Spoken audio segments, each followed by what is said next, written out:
Fucking hell. Damn, Yodus. Good morning to you.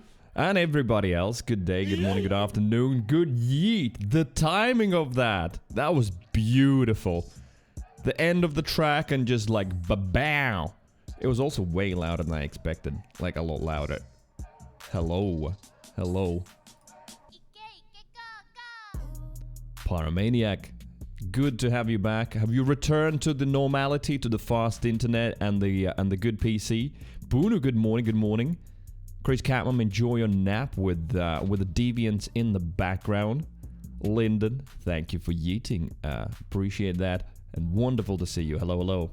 Coffee and fard. True. Happy motherfucking Halloween. Alright, chat. Exclaim loudly. And explain this to me. Isn't Halloween like the last weekend of October?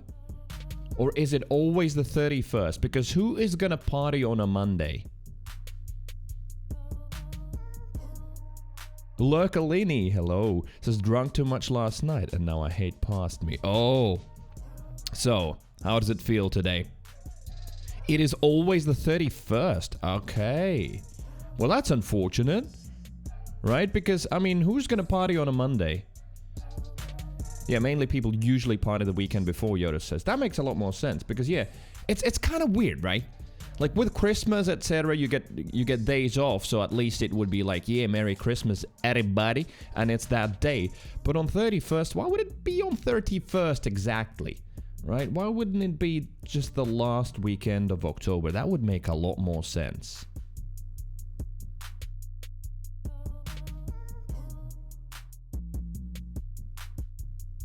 Lurkalini, just feeling thirsty. Alright, that's not the worst. As long as, you know, you're not nauseous and a terrible headache, I think it should be alright, right? Hbox, what's up? Hello, what did you dress up as? Nothing. I'm fucking boring like that. Worst content creator ever. I don't really do dress-ups. I mean, maybe it'll have to change, but I've never really celebrated Halloween ever. So I've never, like, had any kind of costumes or anything like that. I know. Boring. Chuck Tovsky, yo, what's up? Creases? Yeah, I mean, probably one year we'll need to do that. Or you know what? Actually, I've got a better idea. Also, wait a minute. Quick heads up. I'm sure the very clever, high IQ people in the chat already know that. But for the rest of you, time zones is the one thing, and second is the stupid daylight savings. They still are a thing, will be. I think US, or probably depends by the state as well, is gonna finish that stupid practice. I think Bruno mentioned something on Discord about that being phased out. But as per usual, US and Europe differ in when they move to the wintertime and summertime. And Europe, I think, is always like a week or two faster. So, if anyone in US is thinking like, wait a minute, Cree, why are you an hour late? I am an hour late for you, but not for me. Europe already did their wintertime adjustment just over the weekend. So, for me, it's the normal stream time right now. But for US, I think for a... Oh yeah, there you go. Chuck says next week they're changing. So, for 1 week, the streams, I guess, start an hour later for US, which, I don't know. I guess let's treat it as an experiment, right?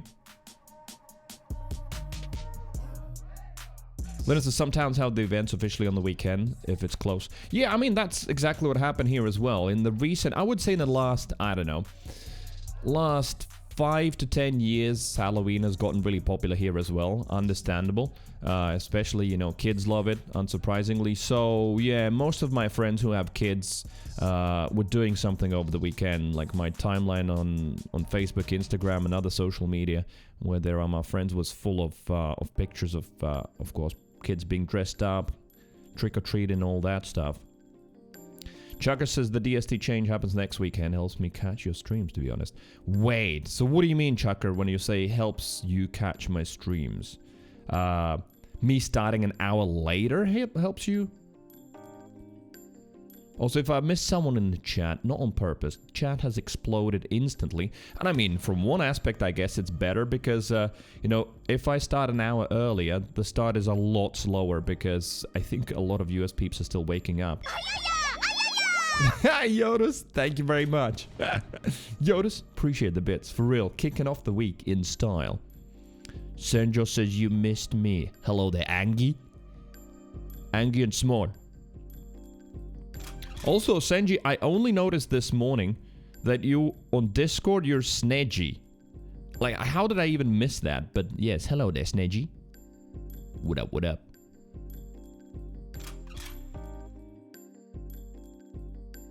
Linus says, this is your normal start time, for fuck's sakes. I was checking Twitter and everything.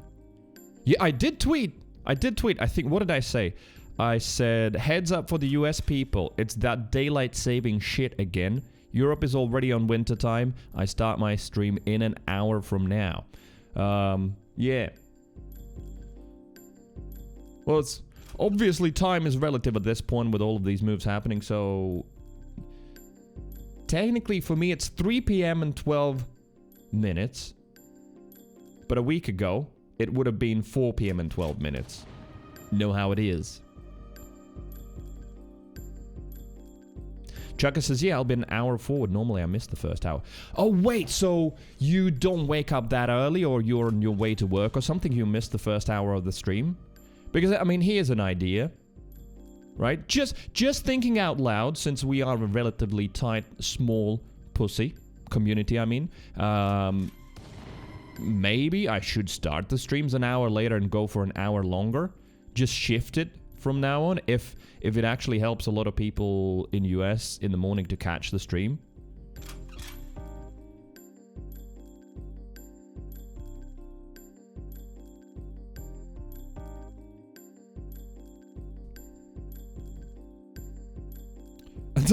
Agebox asking the real questions today. Says, anyone know the 3 elements of the third principle of the risk needs responsivity model of offender treatment? Wait, Agebox, are you studying to be a policeman? Or a lawyer? This exam's beating my ass. For real, for real? This is, what the fuck is that exactly? Lyndon says, I'm already working an hour before you start. Yeah, but we don't count Lyndon. Lyndon's not normal. Lyndon's like a genetic freak. Lives on 5 hours of sleep and works from like 6 a.m. in the morning till midnight, 8 days a week. We can't rely on Lyndon's times.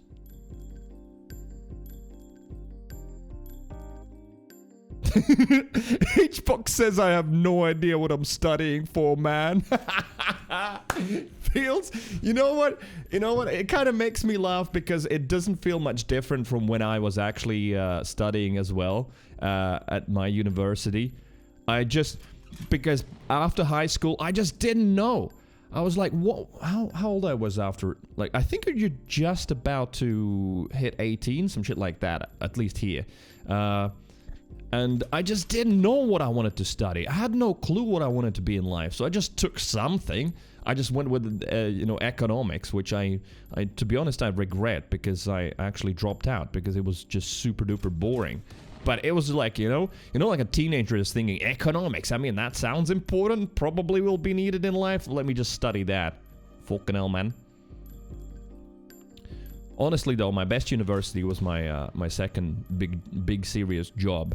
Second paid. Well, no, I lie. I say second paid job. I did work as a kid during school times as well during my summer break, so I was paid for that. But like an official job. When I took a gap year at the university, I just started working in the ad agency, and then I just realized, whoa, this is the real life. This is where you learn interesting stuff, and so I dropped out. Luckily, he says, made a new friend at the party last night. Do tell! I mean, when you say something like that in chat, that sounds like you want to tell us a story. Go with it. Bruno says, you used to start later. I thought a long time ago, probably when you were in London. Oh, did I? You know what? Maybe? Shit, I don't know. Did I?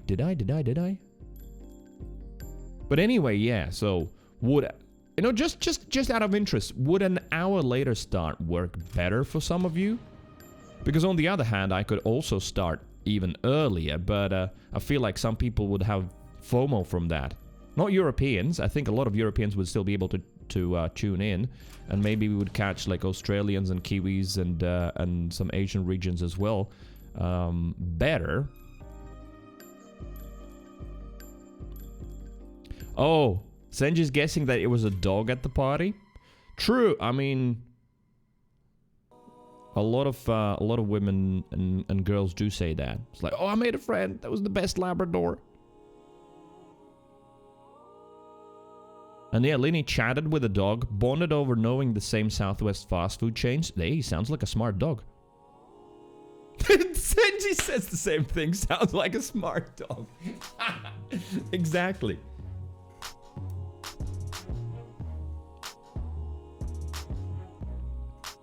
Captain H-Box is chilling at an empty campus library at the moment. It's 11 p.m. and he's doing this shit.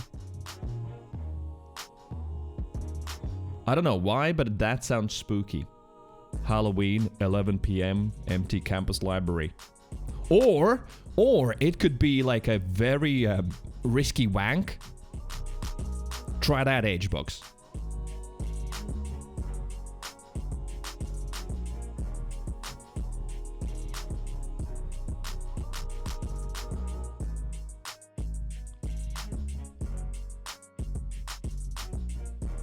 $8 days a week. Yeah, I mean, Lyndon's crazy.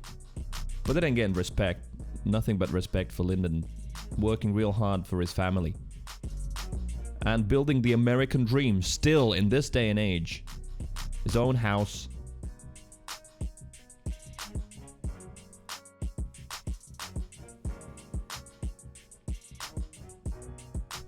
Buddha says, don't even read my message. I thought it was Stardew. It is not. I don't know if any one of you would even guess what this is. It is slightly different. I'm not playing my stream playlist. I came across some other stream music, actually. There's a clue. I came across some stream music over the weekend, and I was like, all right, let me just give it a try on Monday.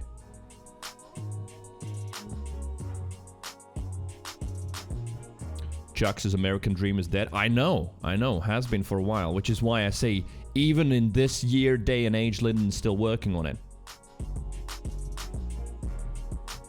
But you have to be oh, it's the dream because you have to be sleeping to believe it? Well said.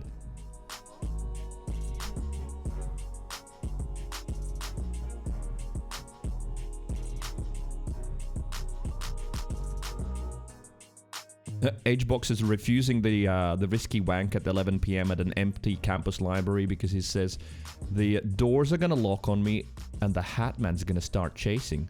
I don't know. That could be a turn on for someone. I mean, I bet there is a person out there that could jizz in their pants from being chased. 100%. There must be a kink like that. They want to be chased, and out of that fear, that turns them on. Yoda's just posting the fucking startled turtle. Startle. Let's call him that. Oh yes, Chad. If you don't mind, the little clickety-click suck my social media dick action. There's a link in the chat. If you don't mind just boosting the live tweet. Thank you.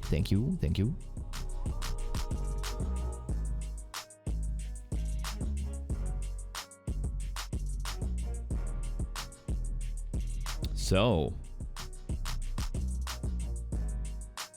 November tomorrow. What happens tomorrow? Wait, let's start with what happens today, okay? Also, wait a minute. Do I have... Right, I'm not gonna have a third coffee because I actually haven't had any food today, so that's probably... Well, also, 3 coffees is not good. Let's not get back into that. I'm just gonna finish my second one, and then we can face the face. Earl, hello! November tomorrow, but first, show face. I will show face, and then I'll tell you what's happening today, what is happening in November. I already tweeted about it, but let's just go over it once again very quickly. And yes, of course, also the No Nut November returns. That's true. Yes, Bunu has got the right idea. Just responded to me on Twitter with a picture.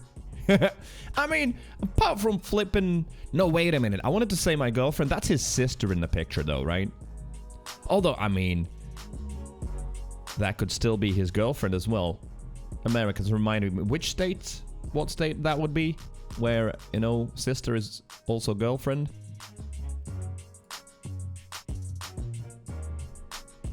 Alabama, baby. All right.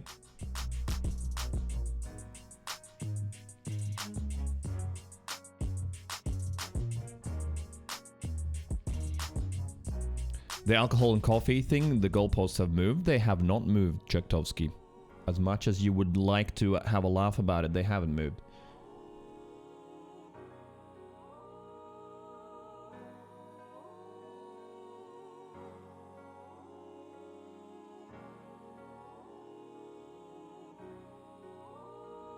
There is a temptation to have the third coffee, but yeah, no, stay at 2. 2 is the limit.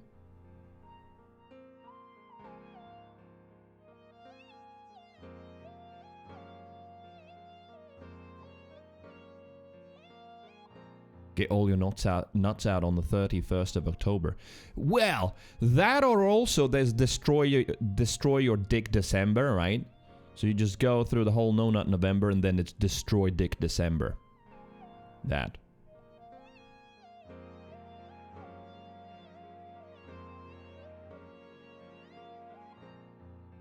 Captain Hbox, being a proper student, says Subway sandwich and a vodka cruiser. That's what he's had today. I mean, I don't know. It just sounds absolutely normal. I think in that sense, students are very much similar in many countries. This one included. It sounds like exactly what a student would eat and drink here. Say the line, Southerners. What is this? Oh, stepsister, what are you doing? Is that the Southerners line? Chuck says I'm practicing non-stop nut November. I do like that idea a lot better. And you know what? Let's be real and put memes aside for a moment. It would be a lot better for your prostate. And mine as well if I did it, and any other males, right? No Nut November, man. Memes aside, bad for your reproductive health. We should encourage non-stop Nut November. I'm all for it. Yoda says, where has this year gone? Last time this year, Cree, you were playing Skyrim. Wait. Really? I was playing Skyrim a year ago? It has been a year already? I'd be like guessing maybe I was playing Skyrim around the start of this year. No? It was 2021 November? The fuck? We support healthy prostates in this chat. Hell yeah. Fingers up the ass, examine.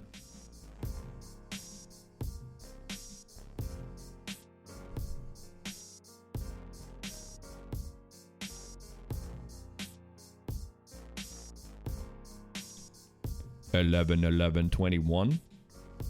Is that when I started playing Skyrim? Maybe. I mean, yeah, I'm sure it's easy to look up, but like, just genuinely, as much as it's the most standard thing for human beings of all ages, and mostly older ages, to wonder and complain about, aside from weather, is, yeah, where the fuck has the time gone? Where's the time? Where did it go? How the fuck? It is crazy. And I wonder, you know what? Apart from socialization, what do we all get out of that? Saying, damn, where's the time gone? Where is it?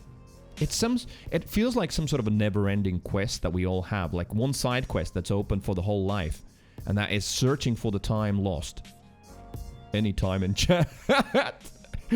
Good question.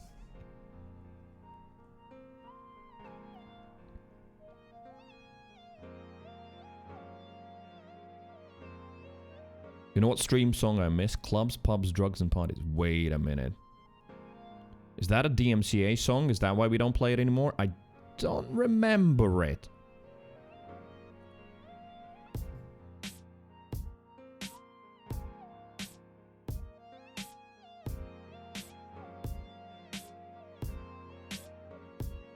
Time's just a human construct? Well, not entirely. It's one part that we perceive separately from time-space, right? But what is the clubs, pubs, drugs, and parties? I don't think it was DMCA. Ah. Clubs, pubs, drugs. Google, good old Google. I start typing clubs, pubs, and it's trying to finish the sentence for me. Clubs, pubs near me. Clubs, pubs open near me. Bars, pubs, and clubs near me. No, it's Monday, chill. Drugs. Okay, now this is a more interesting finishing. When I type drugs, now it's offering me club drugs in India. Why? Okay. Parties. Clubs, pubs, drugs, parties. In India, out of all places. Why? We go to bars, clubs, and pubs. I will go to a restaurant instead today. So today's stream is gonna end in about 2.5 hours, something like that. 2.5, 3 hours.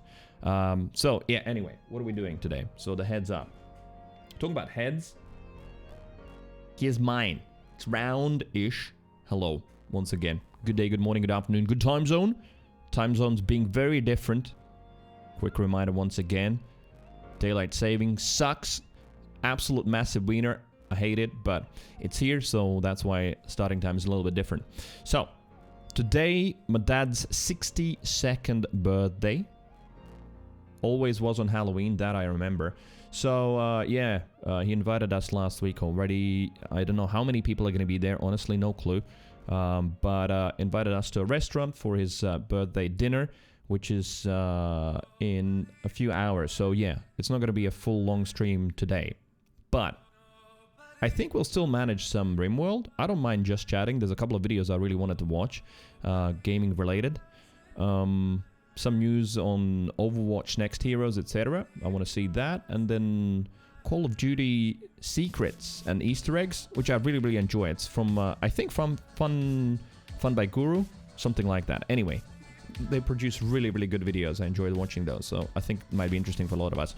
So we'll watch those, and I think I'll continue the RimWorld Biotech playthrough. It has been super duper chill, but quite a few of you have enjoyed it.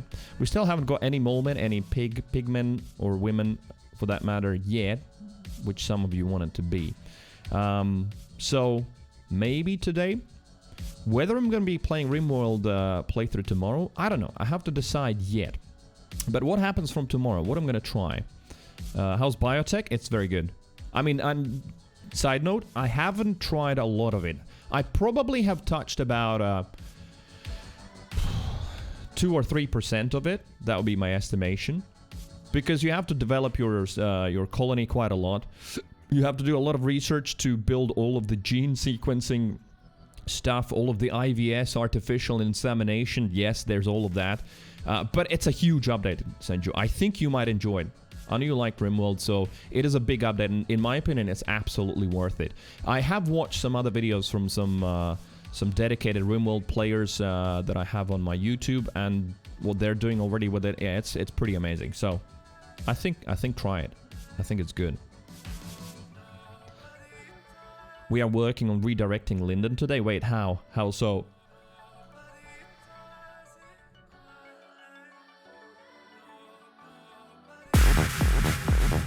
Is this the song?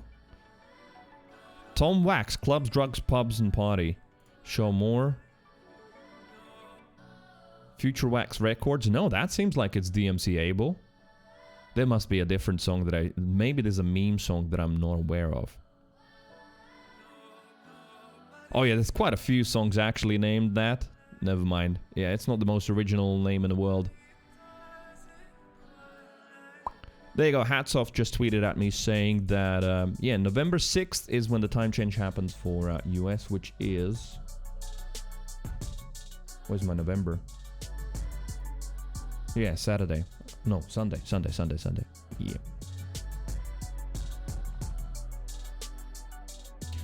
Sandra says, I didn't like the DLC before Biotech that much. The Ideal Legend one? I'm with you. Honestly, out of all of the DLCs, so the Empire thing with all of the psychic abilities and then the Ideal Legends, I wouldn't say they were bad, but yeah, I never really engaged massively with them. Just, you know, just a little bit here and there in the playthroughs, right? But I think the Biotech is the best one so far. I mean, you know, I know mods did that before already, but they have definitely learned from what the community is using in mods. They've added that in the vanilla game, like stacking on shelves, weapons shown under the pawn, stuff like that. That's all in the update. But I think the biotech is most interesting because, well, it adds so many things, and you can choose to engage it or not a lot with it. You can still have baseline or normal humans and have your colony as normal humans. The attacks are going to be different because sometimes there's going to be fire-spewing humans attacking you. There are new mechanoids. You can control mechanoids. So you can play a whole playthrough with just one human pawn, for example, that is controlling a base full of mechanoids. And you're just managing the mechanoids and dealing with their issues. So I think it is the best DLC so far, in my opinion.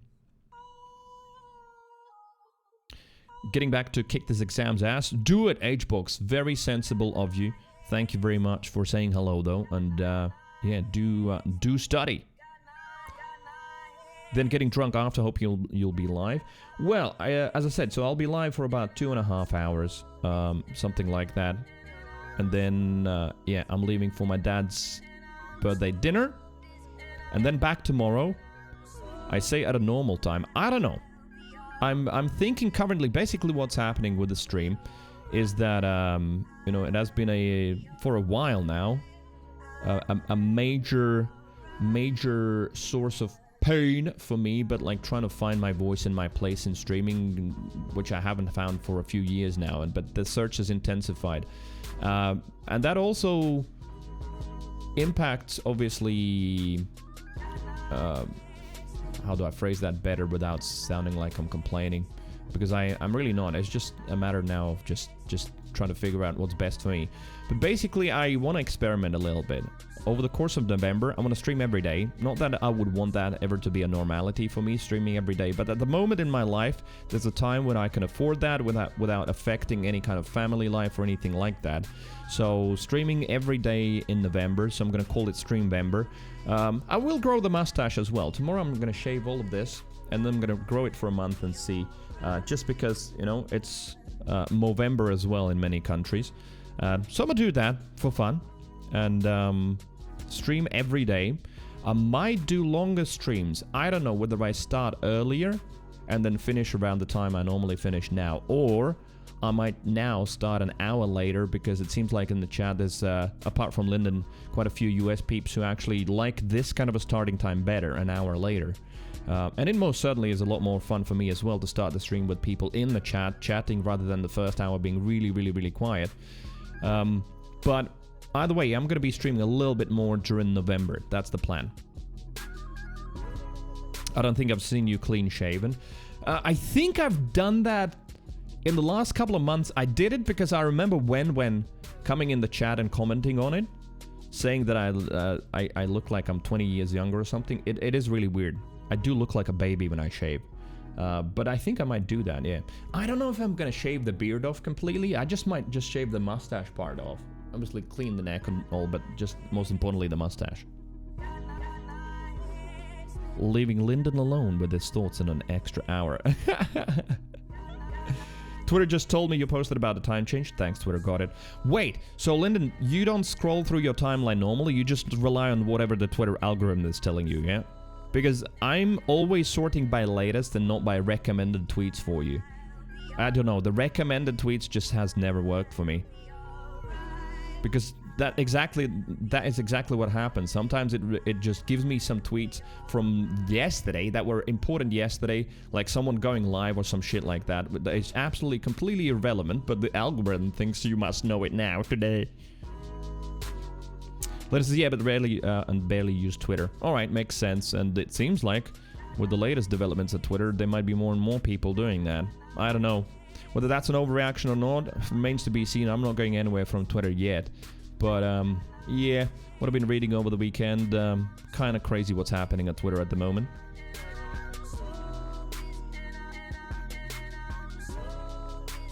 So, yeah, that's basically the plan. Shorter stream today, that's B-Day. And then from tomorrow, do a Streamvember where I'm going to be live every day for your pleasure. Might be some longer streams. I have to just think about the stream start time. What's happening that's so bad? I've only seen good things. I don't know. I haven't seen any good things, but just reading about like the way things are being reshuffled at Twitter, literally just letting so many people go instantly. The plans on like $20 charge on the verified mark, which all of that alone isn't that bad, but mostly the free speech absolutist idea that Elon has that doesn't work, and it literally just encourages more and more extremism than anything else, and having a lot of pretty harmful voices back on Twitter. I don't see that as anything good at all. Then it says extra hour isn't gonna matter. My mind's already fucked. Oh yeah, wait, you are gonna get an extra hour next week, Americans, right? So on Sunday, that means what? Your night from Sunday to Monday is gonna be longer sleep, or no, wait. Usually countries do it from Saturday to Sunday, right? So when you go to sleep on Saturday, you're gonna wake up on Sunday, and essentially you would have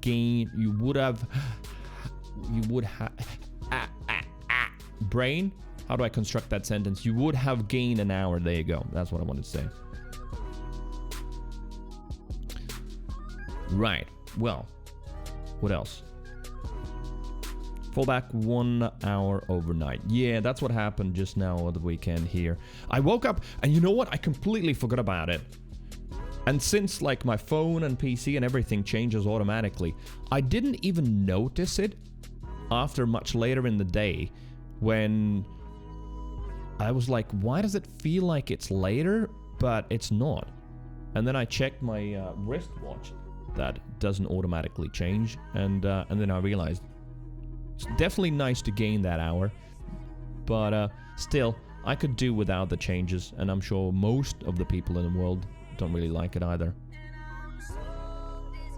Clock game is on my anniversary. Extra hour for you know what I mean. Well, you don't need an hour for it, right? According to your own words, you need a few minutes, so I guess an extra hour for lying in the bed afterwards? Maybe. But nice. Anniversary. How many years is it gonna be?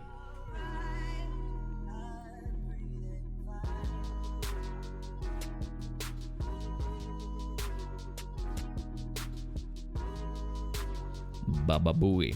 Alright, let me just open these two videos that I wanted to check. 15 insane details and secrets in Call of Duty games. Is that fun by Guru?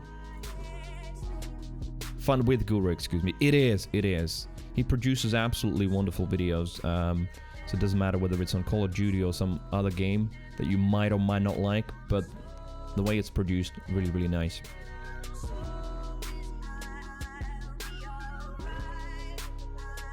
"12 years.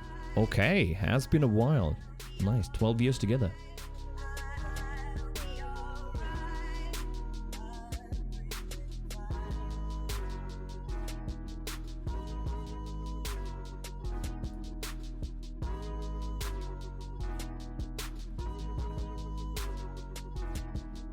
Wait. I want to read this. Sorry, chat. A little bit from the Twitch world.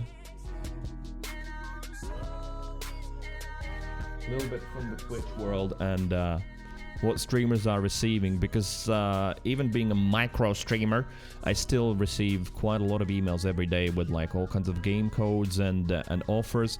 Obviously, for my size of a channel, most of it is just have to check if look, most of it is absolute garbage. It is. It's just terrible. Rarely, but there is something good. But often it's just, obviously they're trying to find some streamers who will be desperate enough to take some terrible deals or try out some absolutely ridiculously bad games. But here's one that Loco just tweeted, and she said, "It's the most unhinged business email I've ever received as a creator." I read one line from it and I was like, wait a minute, I want to read this out on chat. So it goes like this. "Greetings, Loco. I wanted to introduce myself in a way that showed I was interesting, witty, and clever. Alas, I wrote this email instead. Hey, and then it's redacted. Obviously, they don't want to show who wrote that, but waves professionally." Like, already here, it's full cringe. I'm an influencer manager, which is why you're now regretting opening this email and are seriously toying with the idea of deleting it without a second thought. Before you do that, you should be informed that if you make it to the end of this email, there'll be a picture of a baby goat waiting for you. Don't cheat. It'll be worth it, I promise. Oh, man. Waves professionally, right? It reminds, you know, and I guess no hate and all that, but there are a couple of TikTokers that I can imagine would have written this email where they are like, it's just some sort of a weird, over-the-top, positive, cheery vibe that just comes across as, well, unhinged and creepy. Blocked. Is that millennials trying to be funny? I don't know. Those couple of creators that I've seen on TikTok that are like this, they are Gen Z by the looks of it.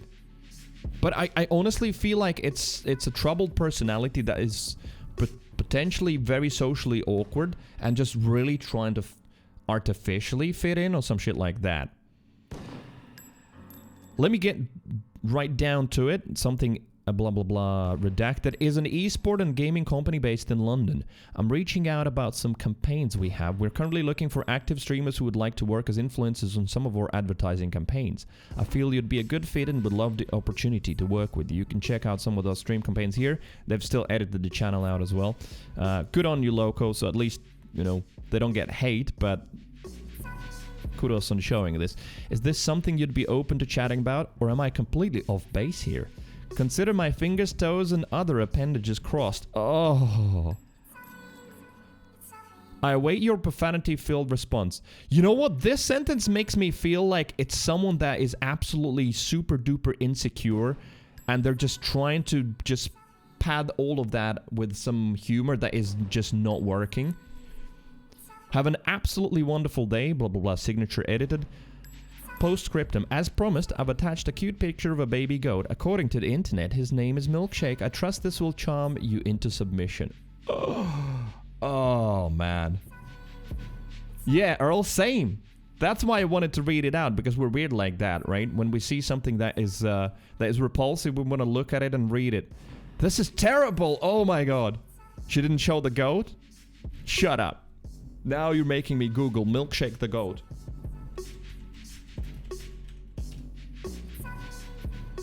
I'm getting goat milk milkshake. Yeah, now that's not what I expected. It's literally just milkshakes made out of goat's milk. That's all. Linda says, I liked it. You're weird. It was a fucking terrible email. But, of course, all subjective. All subjective. That said, you know what, on this all subjective vibe, just a bit of an insight into my thought process as well, and reading and consuming content about the streaming world and how it has changed in the last 5 years, which it has a lot, and what is working, what is not. Trying to identify some problems that I have and how could I improve on them. One of those was very interesting that really struck a chord with me. And it's, in my opinion, it's a very delicate balance, though. Very delicate balance. For real. And what that is I can't remember. I think it might have been Devin Nash's video, or maybe it was Harris Heller. It doesn't really matter. But the gist of it, or that particular point, was that... right, how do I phrase it better? Because the word that they used was not edgy or anything. But like, yeah, a lot of content creators, there you go, a lot of content creators are afraid of strong opinions and like stirring up a fuss. That doesn't mean that you have to go full on drama baiting. You don't need to jump to other extremes, drama baiting and shit like that. But like trying to appeal to everybody and being I'm paraphrasing here, but sort of soft and cuddly. Not that I'm particularly soft and cuddly, I've often been quite the opposite, but still, it resonated with me where there are a lot of thoughts or tweets that I don't say just because it's like, well, that might upset someone, or maybe that's not politically correct. And I wonder if like some of the political correctness has actually damaged my ability to express myself. And that's definitely something I've become aware of, and I'm thinking about it because You know, sometimes maybe you need to bait a little. There's no need to be an ass about it and, you know, a dickhead about it. Again, no need to go into extremes, but I definitely feel like I often add this, you know, it's all subjective, it's only my opinion, IMHO, you know, all of that, which I feel like is me trying to not stir the pot a bit too much, right? Just to make sure that I'm not upsetting anyone. And then I'm realizing, like, you know, actually, as a content creator, there's sometimes some benefit in upsetting someone. For real. Again, it comes out with a, you know, big asterisk because it really depends how it's done.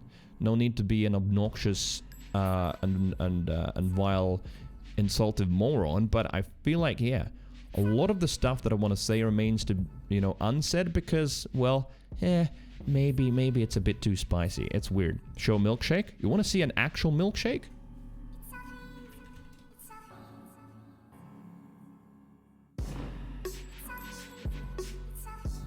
I don't know, I'm just thinking here, what could I offer you? There you go. There's like triple milkshake. Does that work, Senjo, for you? There you go. Oh no, I gave you a link. You found the actual goat? Oh, okay. Is that something different? Right, what did you find? Really? That's the one? That's the baby goat they added? Alright. Well, here's my controversial opinion of the day. I don't find baby goats particularly cute.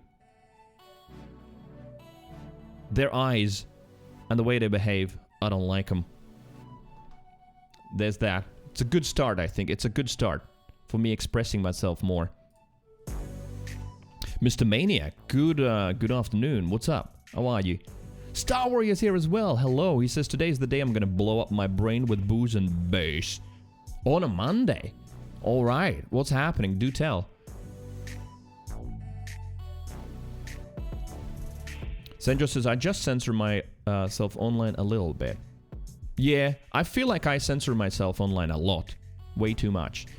And I think it's a double whammy, which is kind of weird for me as a creator. And I know some of you maybe are here, maybe not particularly in this chat right now, but in the community, about, you know, they're here because they like exactly the way I have tried to be, at least. But I feel like, yeah, I'm censoring myself. Wait, zip it? Baby goat's not cute? Blasphemy! He zips me! Right. The problem is, not that it's a problem, I'm sure you're gonna enjoy it. Zip it, one of my self-imposed rules is that, unless I'm playing a game or in the middle of watching a video, if I zip it, I can't just start watching a video to make it more comfortable. So, timer 3 minutes.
There we go. That's true. This class, this has been a perfect example of why time is relative and Einstein was right. 3 minutes in certain situations like this one feel like an absolute eternity, right? Just feels like forever. Like, I went to check the phone because I was like, surely it has been 3 minutes. No, there was still 40 more seconds to go. So there we go. Mime stream, indeed. Learn sign language. I can try with whatever I can come up with. Right, I already forget what we were talking about. Oh, baby goats is what triggered all of that. But you know what? It's interesting to see that there's a few people in the chat who agree with my assumption that I don't like baby goats. They're not particularly cute. But we started talking about that because I was saying that, you know, and it's a constant process, and it feels like in some ways never ending, and slightly perhaps annoying for me as well. Annoying because I haven't managed to yet find that voice that I lost when I stopped Borderlands 2. There has been, you know, some little bits of it here and there, and obviously partially my personality, but you know, as a content creator, as an entertainer, like what do I organize my stuff around, and that hasn't been there for a long time. So of course that's still very much in my brain, and I want to keep going. Even, and I said that yesterday in the sub chat where we discussed something secret that only subs have seen in the sub chat in Discord. If you're a sub and you haven't checked it out, check it out, have a look. You might find it interesting, might not. But yeah, even because I'm open to that possibility, and perhaps some thoughts that I had have changed. But even like, yeah, if this whole streaming thing needs to come to an end per se as a full-time thing, I might still like boot it up over the weekend here and there. You know, free time, if free time is available, and keep it going, which is why I'm still going to continue working on the mascot, etc. And I'm gonna keep trying to find my voice and what I exactly want to do and how I want to do it. But where was I going with that is that, yeah, that truly resonated with me, the fact that I self-censor way too much.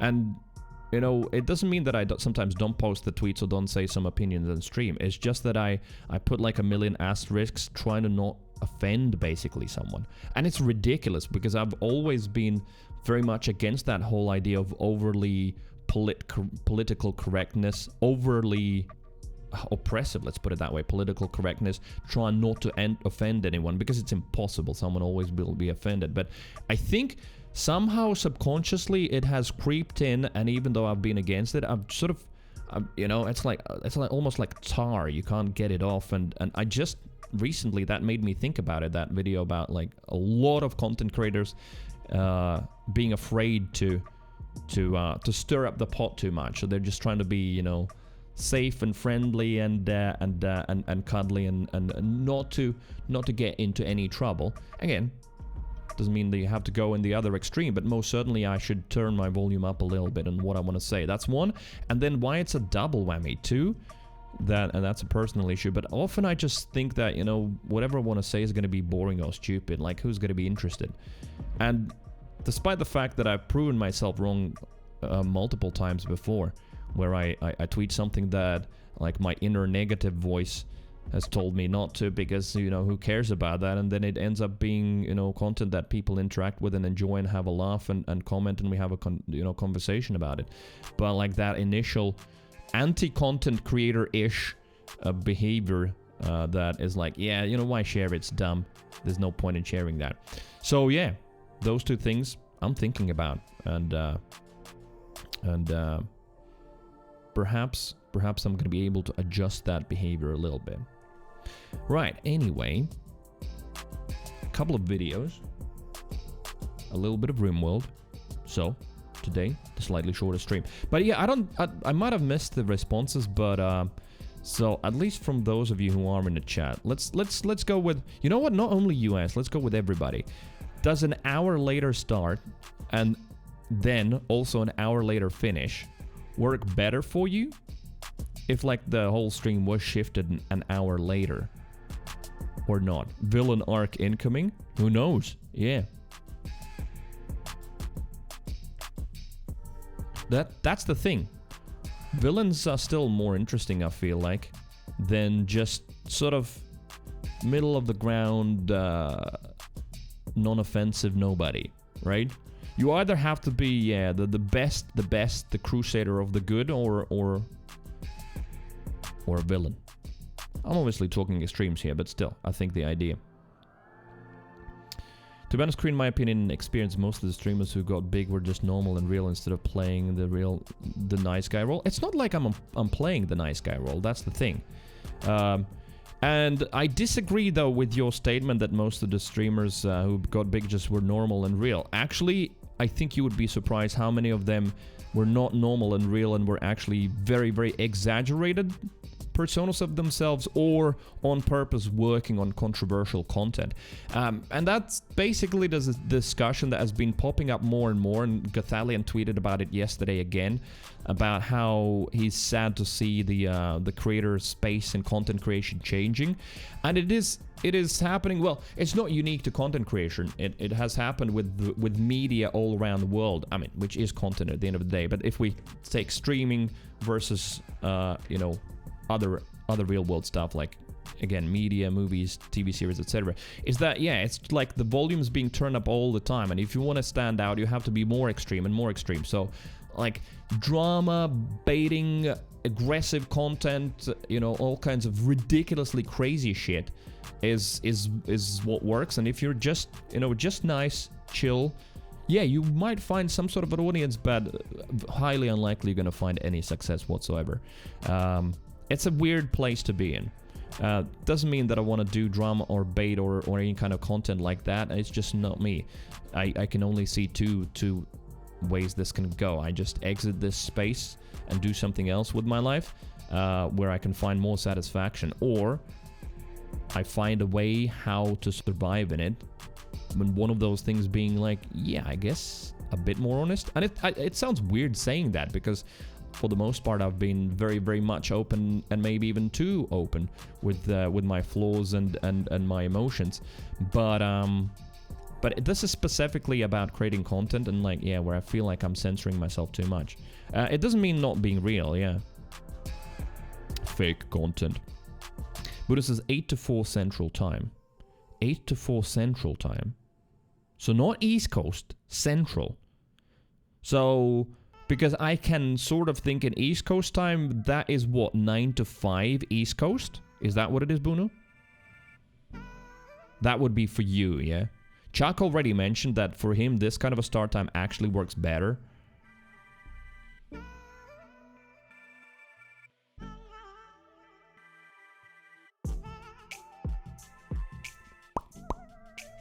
Luckily, this is no opinion. All good. No opinion is still an opinion. When does that feel selfish to say? That's probably... Oh yeah, that's 3 minutes ago though, so I don't know what that was about. Haven't been much behind the scenes, it's just what I see here on Twitch and how it feels. Yeah. It probably also depends on like what kind of streamers you look at. There's definitely... I'm not saying that it's all just in one particular color, but there's definitely trends. There are definitely trends that are influencing things. Yeah. 8 to 4. Volt Vigo, hello. 8 to 4 is 9 to 5 Eastern. Alright, so I got it right. 9 to 5 Eastern. The Eastern working day stream. The Eastern 9 to 5, basically.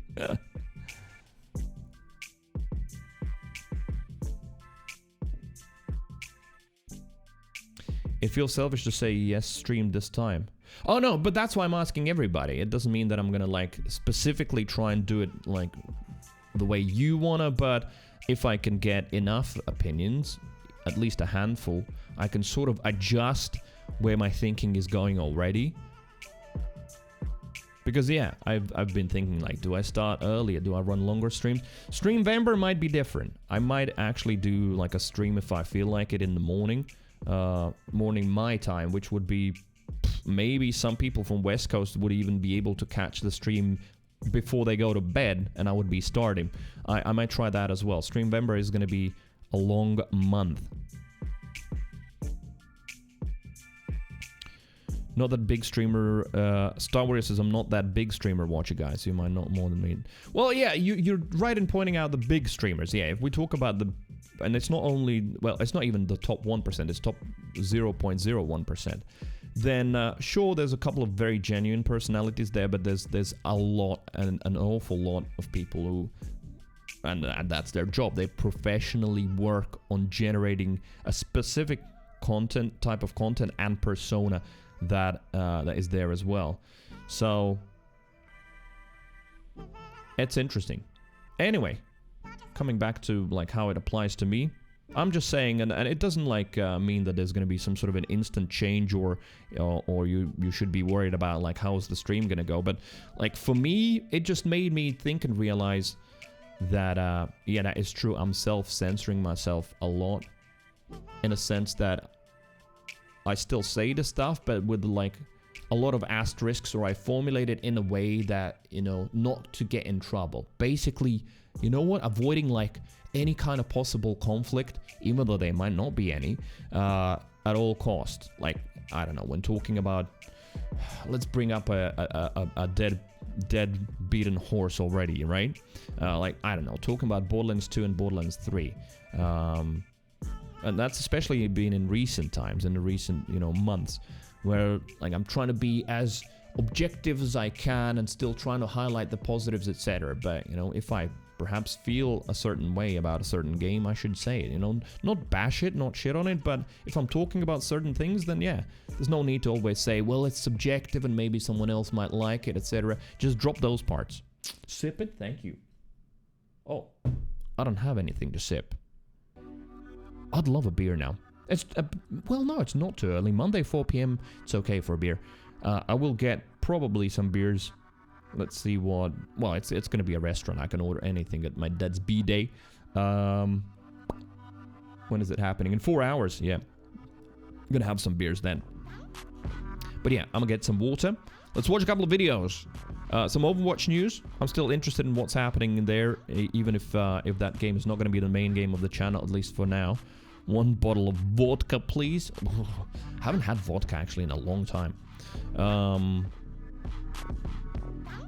Right. Water, videos, and a little bit of Rimming. Bubblegum vodka. I would like to try it, and hello, Siri. Good day. I would like to try the bubblegum one, yeah.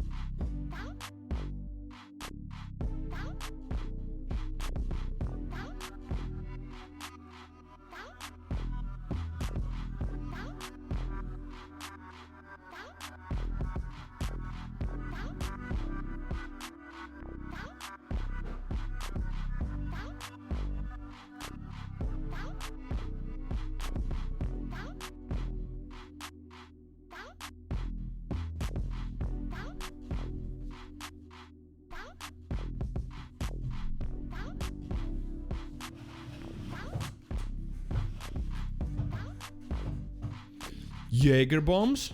Oh, dude, Jaeger bombs. I think it must be the most popular shot in UK, at least in London, or it used to be.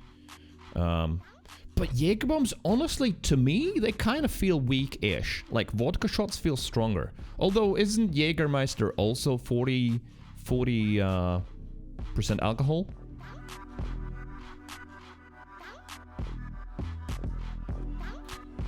It is still? Alright. I guess it's just so tasty, so you don't really feel it.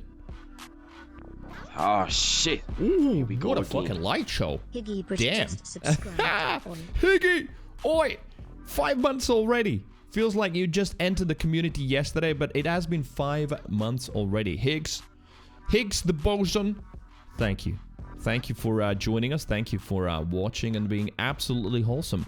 One of the wholesome deviants, for sure. Thank you, dude, and welcome back. How's your Monday? Jägermeister is 36. Ah, okay, so a tiny bit lighter, I guess? Yeah. Have any of you tried 3 Floyd's Gumball Head beer? Never even heard of it. But then again, there's, I think, literally millions of beers around the world, right? Millions. 36 or 40 doesn't make a difference. I think if you do like 6 or 7 shots, I think it might. I don't know. Maybe let's do an experiment. My last shots that I did...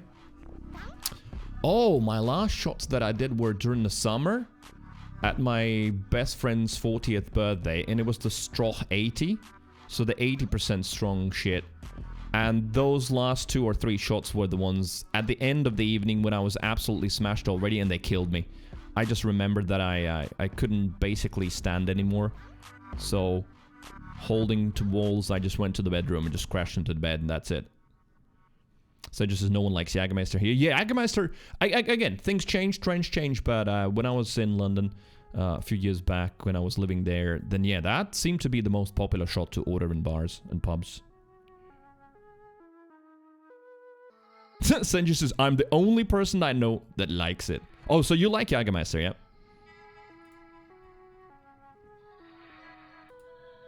Soris had 50% vodka the other day. That shit kicks like hell. Yeah, well, try Straw 80. This baby here.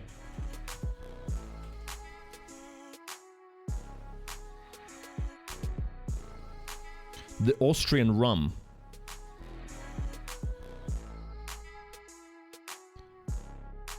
The weirdest shit is, and like people who don't drink alcohol might not even be able to imagine, but it is actually tasty. It has got a nice taste. It's just, it's ridiculously strong, but it is tasty. It's kind of like, you know, like very spicy peppers. You can still enjoy and feel the taste. It just then burns the shit out of you. Jägermeister is the only alcohol that does make me throw up within 10 minutes. Oh, so wait, Senju, if you did like a vodka shot, you wouldn't feel well at all. Bruno says fireball shooter is the most popular here. But Bruno, it's probably again the same US-Europe analogy where states are like different countries, right? It depends on the state. So when you say here, probably in your state, yeah? Try Navimer Alcohol Pure 96. Dude, at that point, it feels like you could just drink 100% what is it called? Spirit? Yeah. There you go. Lyndon likes fireballs on ice as well. Honestly, fireball on ice? That sounds like, yeah, you're just putting your balls on ice due to some sort of a STD. Right. Sip it.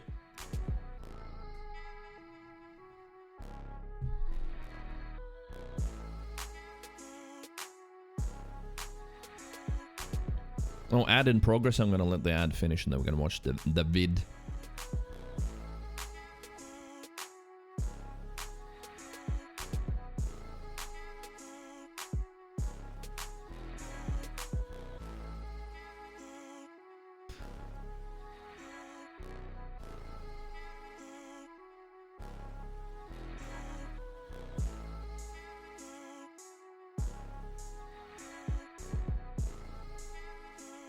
Boom. Oh yeah, and music, I don't think anyone would guess, but this this music that I've been playing today, it's called Pizzle Pack.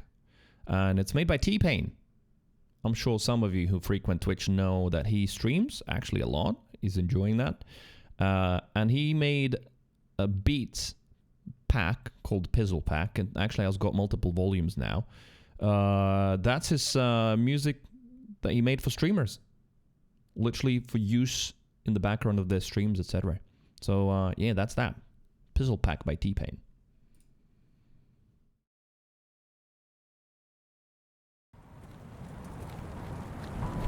Attention to detail in COD. Which I can imagine some people would be like, yeah, I mean, Call of Duty is just for fucking idiots. There's no detail there. It's just shoot, shoot, shoot. But, they do put in a lot of work, even if it is released every day, and there's a lot of interesting details. I mean, Call of Duty puzzles are somewhat legendary, right? Also, wait a minute.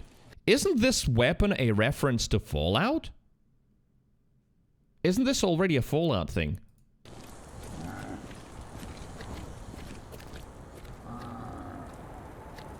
Not enough? Oh, okay. Maybe I'm confusing it with something.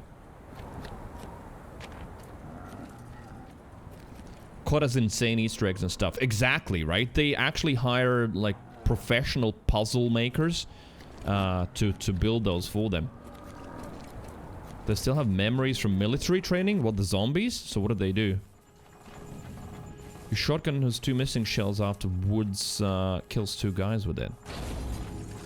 Oh, you get his shotgun, I guess, at some point. Mason, take the door at the far end of the hallway. Lima 9, Hotel 6 to dawn.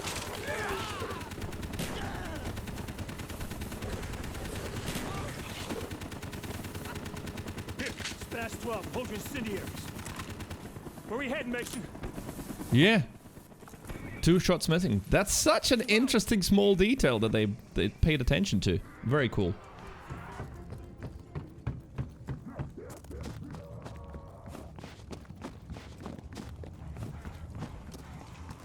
Only recently, thanks to Daniel in Discord, I learned about the differences between Black Ops and Modern Warfare and how those are like separate universes with some connections. Very interesting. I didn't know about it. Wait, shit. I failed to read that. What did it say? Zombie perks are more expensive in the 1980s due to inflation? What the hell?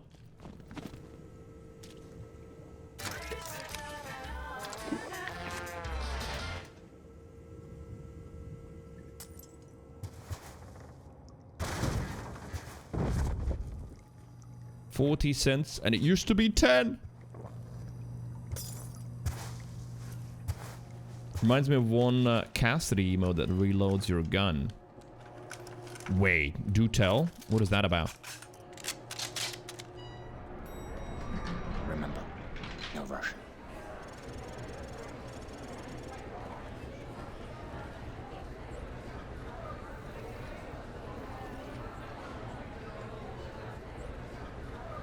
The Russians use gloves to hide fingerprints, so America is blamed for the attack. Also, look at that long finger. They know you're an American, so they didn't give you gloves. Oh, wait, so you didn't have. Okay. No Russian. That was no message. This is a message. Реанимация.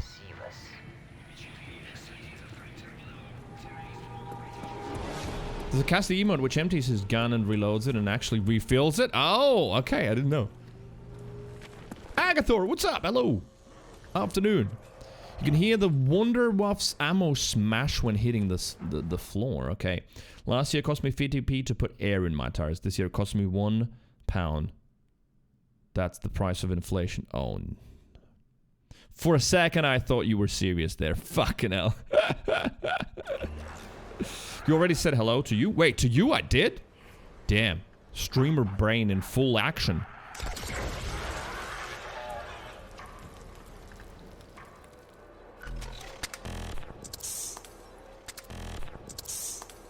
Yeah, you can hear it fall on the floor and break.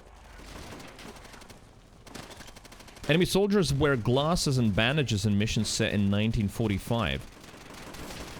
Wait, so how is that an Easter egg? Because contact lenses weren't invented or what?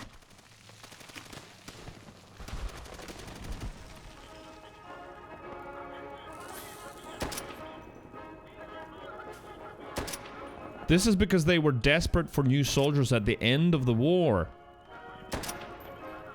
So... Oh, they were pulling them out of hospitals and everything? And even, like, if you had, like, health problems, you'd still be conscripted? Fucking hell. It's way too close to reality these days and what the fuck's happening in Russia. Never paid to fill my tires free at gas stations? Yes! Same here. But, I mean, yeah, it was a terrible dad joke. I'm sure he doesn't pay. It's the price of inflation, Bruno, get it? Reznov will be impressed if you show off your sniper skills. Uh-huh.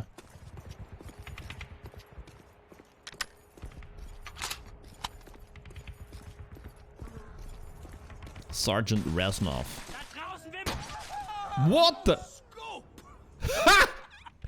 Nice! Even comments on the no-scope. Damn, that is kind of cool.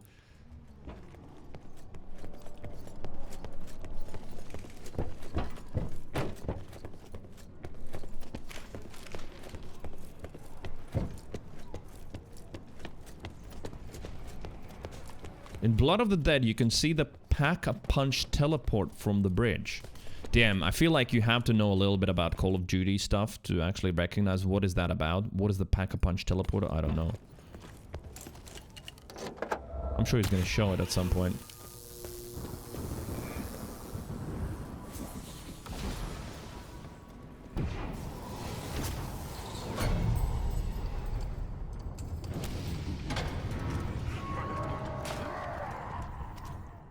Yeah, I don't know what I was looking at. It's an upgrade. It's an upgrade for your gun. Ah. That's where the Pack-a-Punch was in Black Ops 2 Mob of the Dead. Oh! So you can see it from the previous game on the bridge there, because the location repeats. Okay, that is a very cool detail. Oh, is he even gonna show it?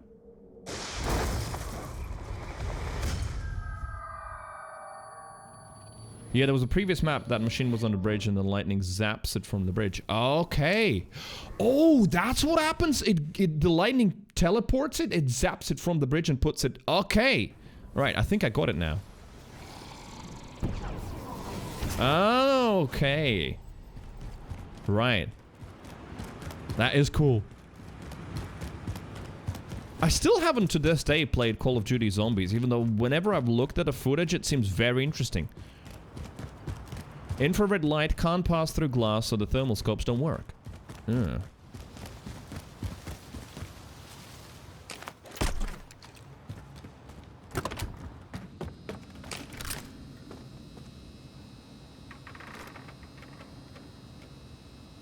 Nice detail.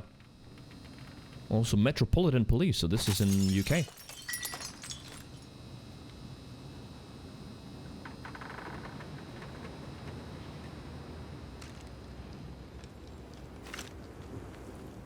You should? You should. Which ones, though? Which ones are the best zombies? Shit.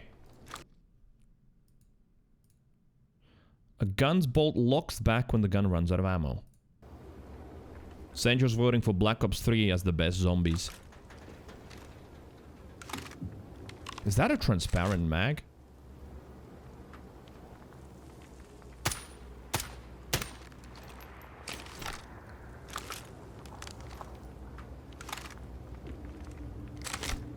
Huh.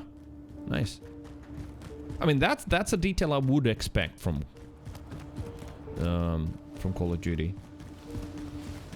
Starry also says Black Ops 3 is the best zombies. Right, what year is that? As I fail again to read the description. A deep fryer in Cheshire Park actually hurts you. Fish and chips! I want some fish and chips.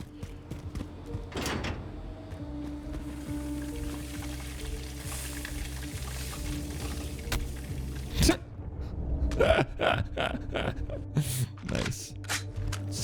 2015, 2016. Okay. That's considered to be the best zombies, yeah. Oh, there it is. Black Ops. Oh, no. It's 2. Not 3. Yeah, that was a London map, apparently. Mob of the Dead has a unique rusty knife because it's set in the jail.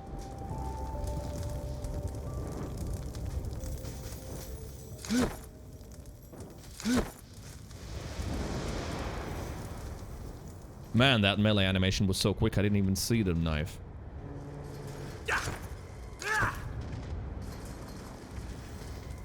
Uh-huh.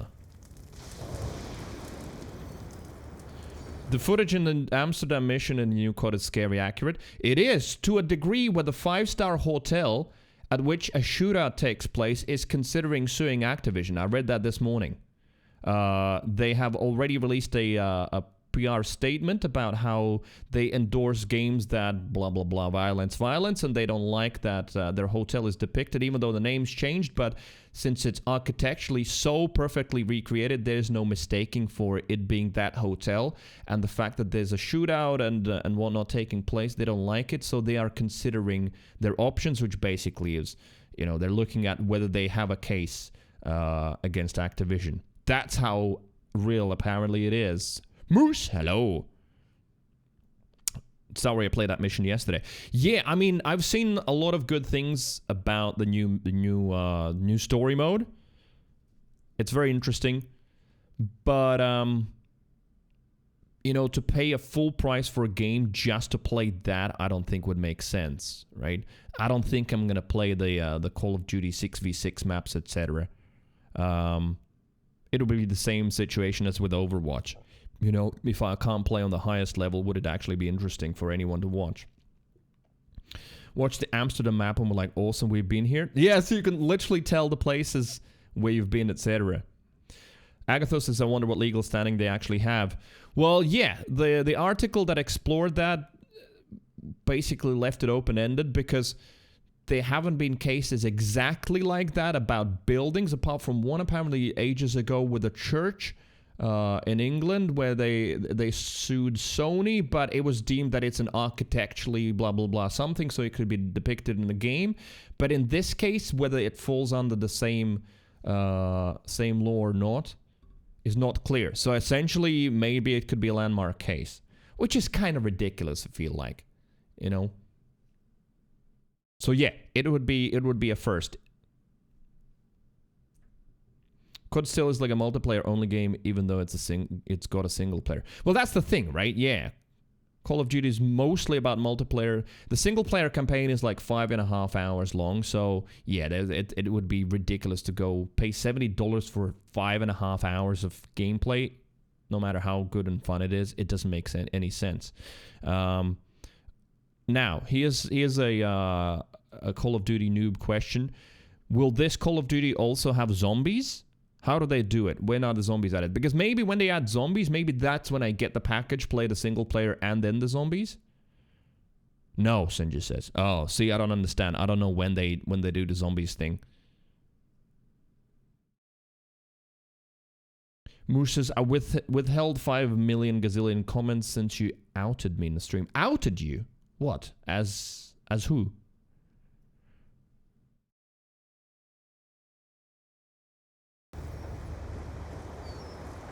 The tactical insertions coordinates actually point to the map's IRL location. That's cool.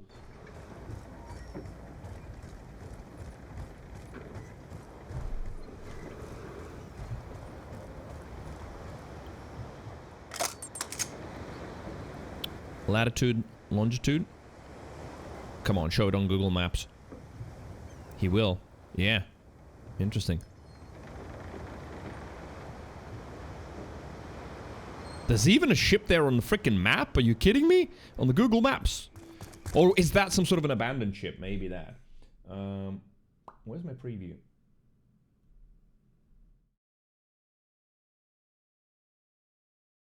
There. Transit's weapon holder fridge is a callback to Black Ops mission. Pointed out your ADHD. I didn't point out your ADHD. You're literally ousting yourself. Never mentioned ADHD or anything. I just said that, yeah, your comments sometimes are completely off topic. That's all I said.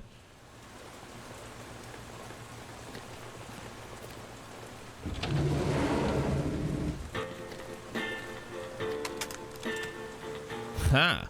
Nice.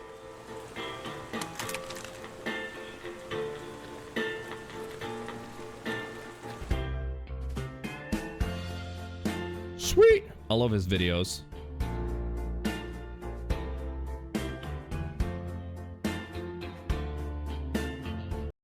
Post credits. What's in post credits?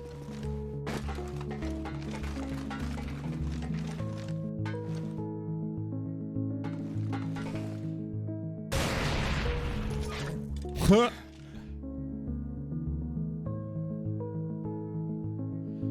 I thought I'd mention Call of Duty 4's Uzi has a fingerprint on the back. Why did he need to jump on the roof to show the fingerprint? Or just because cool? Please let me know why. Oh. I've had this question for 14 years. Guys, stop fighting and kith. I'm not a dove. I don't kith.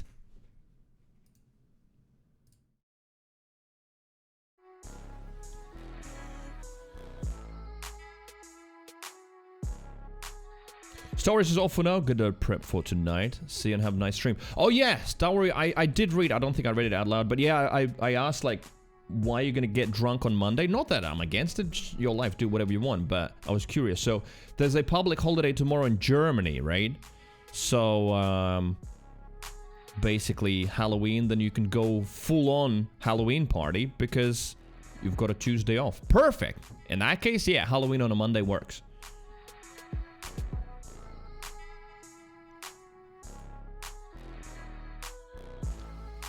Also, I don't know if anyone in the chat will even be able to relate to that, but I'll still mention it. This morning, where is it? Cyan World's developer tweeted that they are remaking. I think it's remaking, because they don't mention a remake ever. It just says Riven officially in development at Cyan. Cyan? Yeah. Cyan Worlds. They're the ones, the makers of Myst, and Riven was the first game, if I remember correctly. No, wait, I'm wrong. Myst was first, and then I think Riven was the second one. Then Myst Exile was the third one. So they are remaking Riven, because they remade the original Myst in 3D, where you could walk around with WASD. Because initially, at first, those games were like, you know, point and clicks. So it seems like they're remaking Riven as well. That would be amazing. That is a game, a puzzle game that I played... Ooh, how many years ago now? 25? Maybe not 25. Maybe about 20 years ago? Something like that. Yeah. Oh my god, you played Myst in Oculus? Yeah, that's something I would love to try. Yeah, my all-time favorite puzzle games, the Myst series. So yeah, it looks like they're remaking Riven.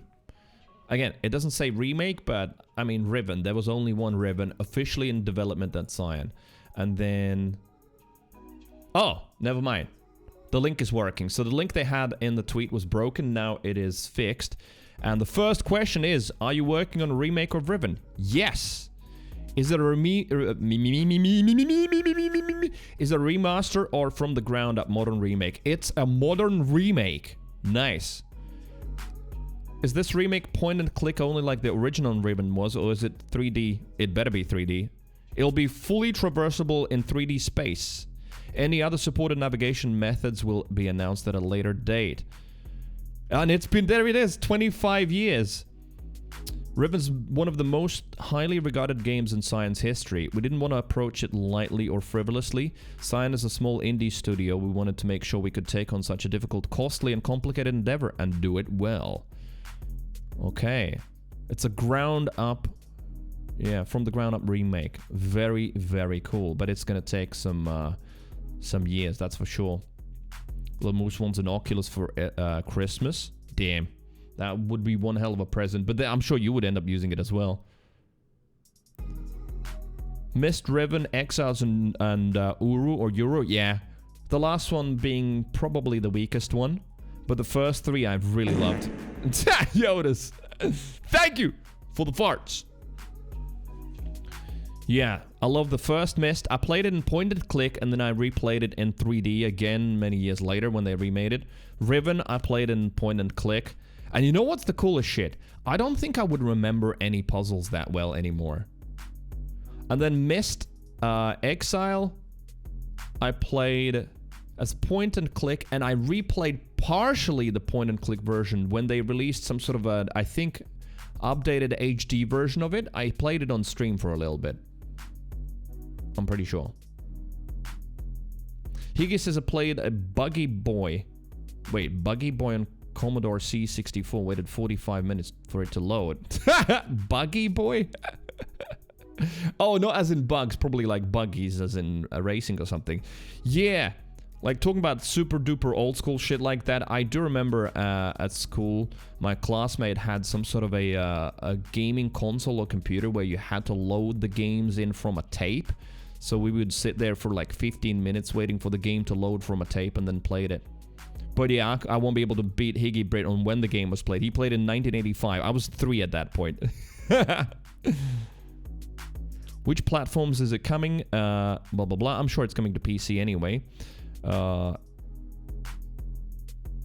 of course you'll have to buy it again. That makes absolute sense.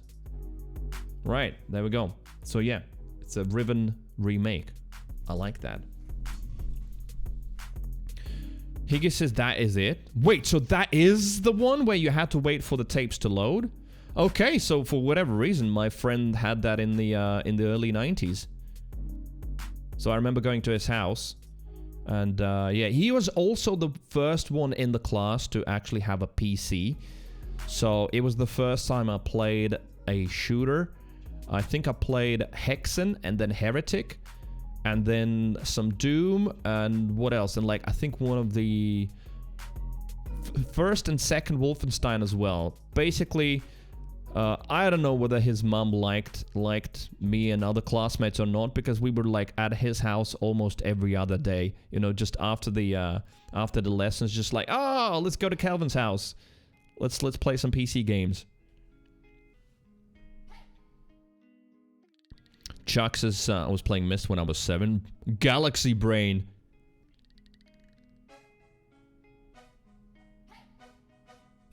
He gets his house sad. I'm nodding yes at the screen, for fuck's sake. Well, that's the future. The future of streaming, perhaps, when if you nod at the screen, it automatically makes it into an emote that gets posted in the chat, and when you can see you nodding. Maybe it's gonna happen.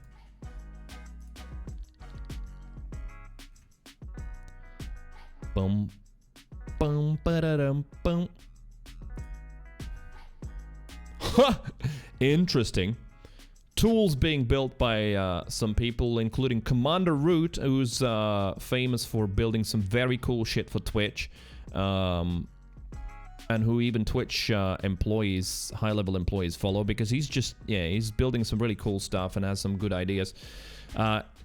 He's built a tool for Twitter now, and he says, want to have nothing to do with people who follow Elon Musk, CNN, Fox News, or Kanye West, or anything else you choose. My Twitter tools now have an option to block every follower of your or any account or accounts of your choosing.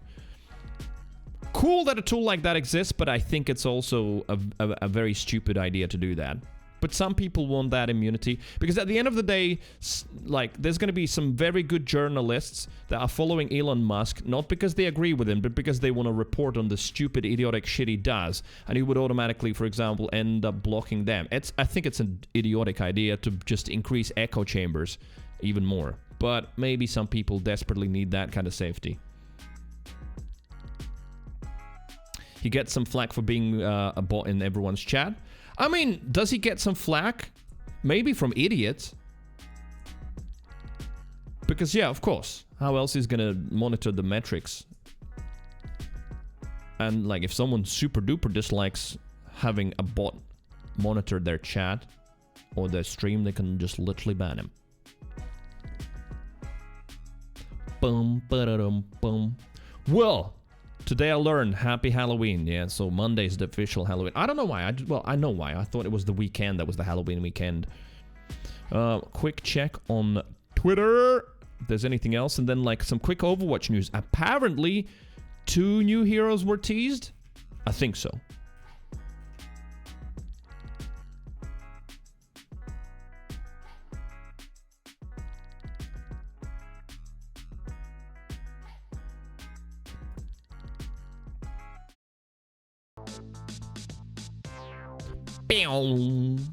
What's going on, guys? It's Frito here for your Hello, Overwatch. Frito. Lead hero designer Alec Dawson went to Twitter following the Twitter New, by the way, lead hero designer, right? I think following up in a he took the job like almost covering a bunch of questions about the philosophy a month of how ago they're or going so about balancing Overwatch 2 and a lot of heroes that are sort of being forgotten at the moment. Oh yes, I remember. I even saw it on my Twitter that they were hosting like the Twitter Spaces thing. To this day, so many people don't even know what it is. Also, I know you can't see. Just a sec. Not that there's going to be a lot to see. You just usually put some Overwatch gameplay in the background while talking about the news. But the Twitter Spaces thing, yeah, you can just join and listen. I think what they're looking at next and what to expect for season 2. In the tweets, Alec Dawson also dropped some hints for new heroes coming to tank and support, what we should start thinking about, what those kits might look like. I mean, he's the guy. And it better be tank and support, right? There's so many DPS heroes already. What he's saying in some of these. We'll break down all of it after this quick message. Today's video sponsor is the Overwatch League. The tournament starts today and interesting. Yeah, Overwatch League has been sponsoring a lot of the Overwatch creators channels.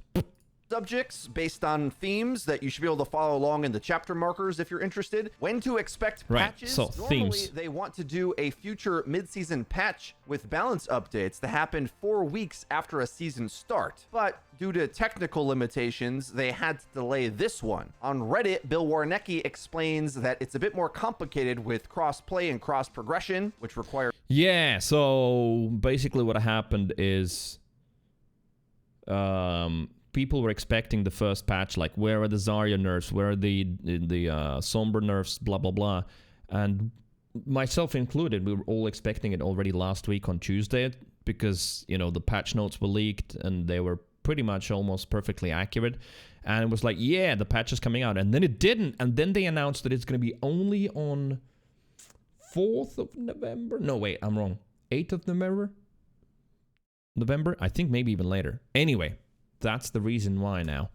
scheduling because they have to do both a client and server side update. I feel the community's frustration because I thought a bunch of work they put through in Overwatch 1 was so that they could hotfix the game and make balance changes faster. So I'm a little confused. So yeah, Also, that's what they I know promised as well. nothing It's about like that they're going to be development. faster. Hopefully for season 2, but they can be more on the schedule not that they're now. aiming for. More on communication. Remember, Alec Dawson is the new guy hired for the lead hero design role, and if I had to guess, I'd say being more communicative is part of that as a job requirement nowadays. He remarked on the Twitter Spaces stream and said it went rather well. Hopefully they can make that a scheduled chat, so maybe a regular thing that they check in for 30 minutes on a regular basis. Say that from the design side, they'll probably see some blog posts that dive deeper into their philosophies, which coincide with both the design of new heroes, but also balancing the current ones. When asked about balance, Alec Dawson says it's a combination of intuition,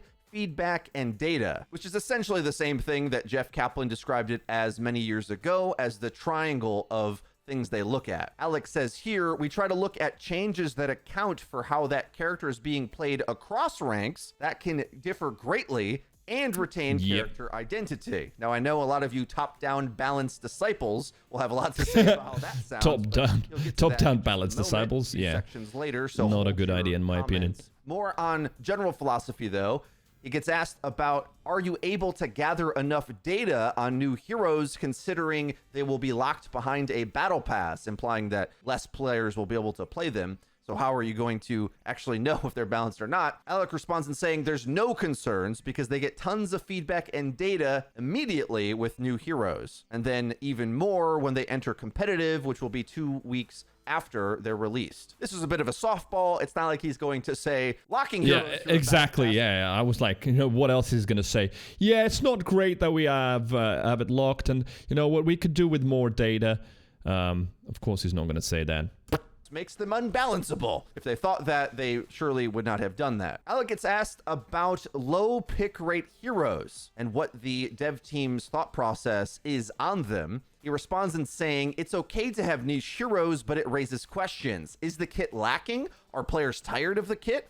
Outside of win rate changes, enjoy a hero but has a low pick rate, it might mean they're less likely to do something, which is to say niche heroes are fine as long as it's a fun hero. But if players do not enjoy the hero and it has a low pick rate, they're more likely to do something. Keep that in mind with further points he makes later. When asked about balancing every month, why not do it every 2 weeks, which other game companies do, Alex says they believe that this cadence is good. It allows metas to develop and gives us enough time to have changes we are confident in by gathering data, coming up with changes, playtesting them, getting info from that triangle. They will note that these are our scheduled changes, but if anything were very out of line, we'd step in ASAP. Now, debatable whether some characters right now would fit that description. Maybe I think it's safe to say that in ranked, Zarya and Sojourn might fit that description for some players, but in any case, speaking about Sojourn, that of course is the hot button issue because that's a character that isn't even getting nerfed in the delayed patch, and the comment.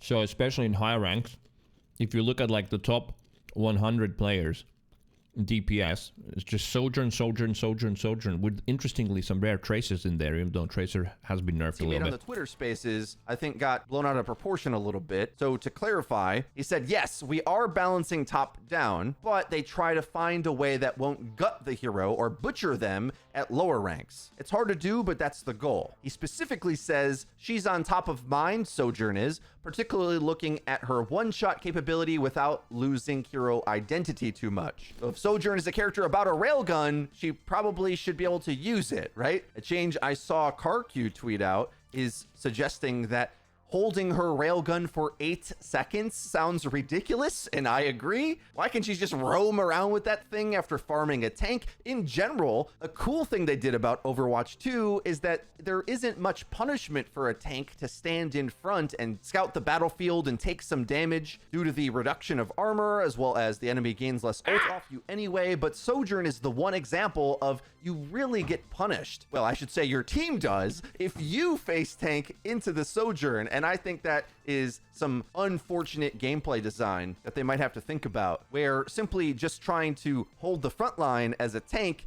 feeds Sojourn a 8-second holding rail that she can then flank your team and one-shot them, and the whole team fight falls apart, and that's not so nice. We said this in our previous video, but the thing that I am expecting them to do is make her reliability and sort of just general easy pressure, probably from her primary fire, a little bit more effective, and make the railgun significantly less effective, or at least less important for her kit. If they did that and removed the headshot from the railgun when she's not using overclock, I still think she could be a very good character. Yeah, but yeah, the question then is like, what is her ult? How does that feel impactful, right?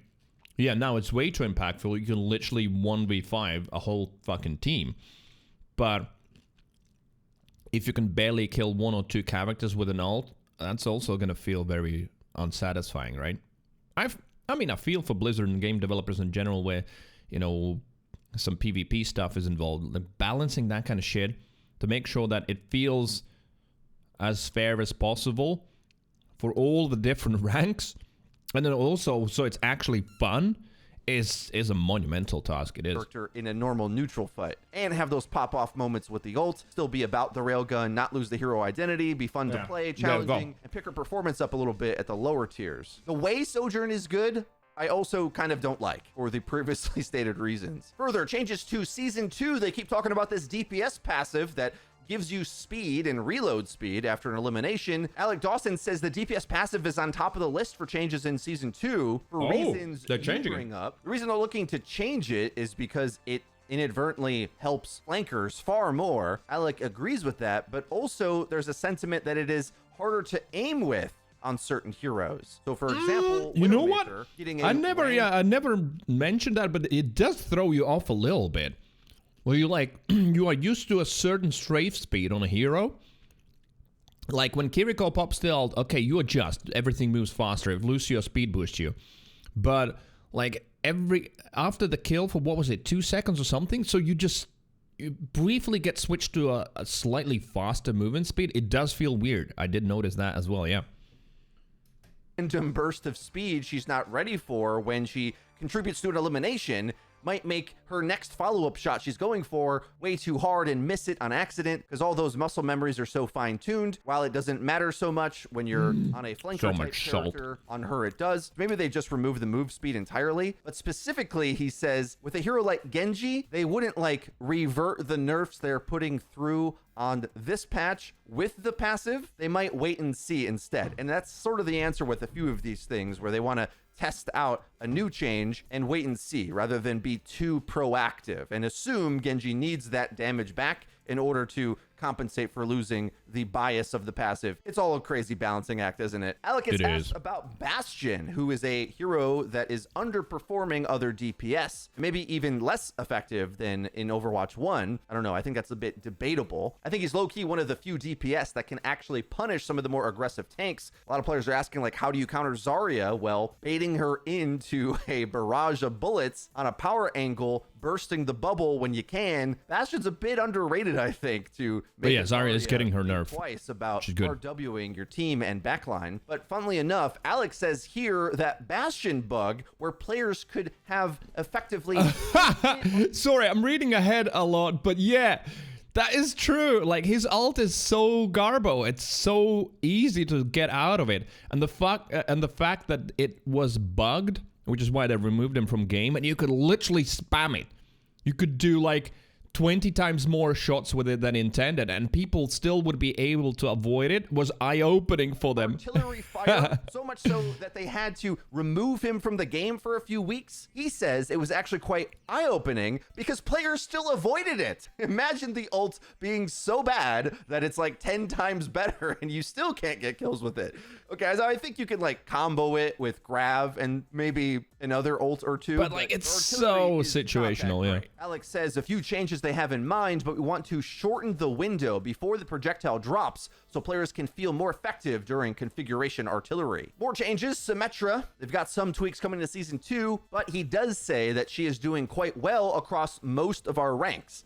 In the right hands, we've seen players find great usage with her current kit. She does, however, have a low pick rate, and we hear a lot of feedback about her. Expect to see some small tweaks to her kit in Season 2. Ugh, I don't know what they do with Sim, man. I'm not a fan of how her best play is to steal the objective away faster than the enemy can get to it and camp it. I think the reason why she sees use is corny. So back to their design triangle, while the win rate on certain scenarios might be fine, I think the interactivity of her kit is just boring. It's like she's either hard countered or kind of lame the way she wins. I think it's about time for a 4th or 5th Symmetra.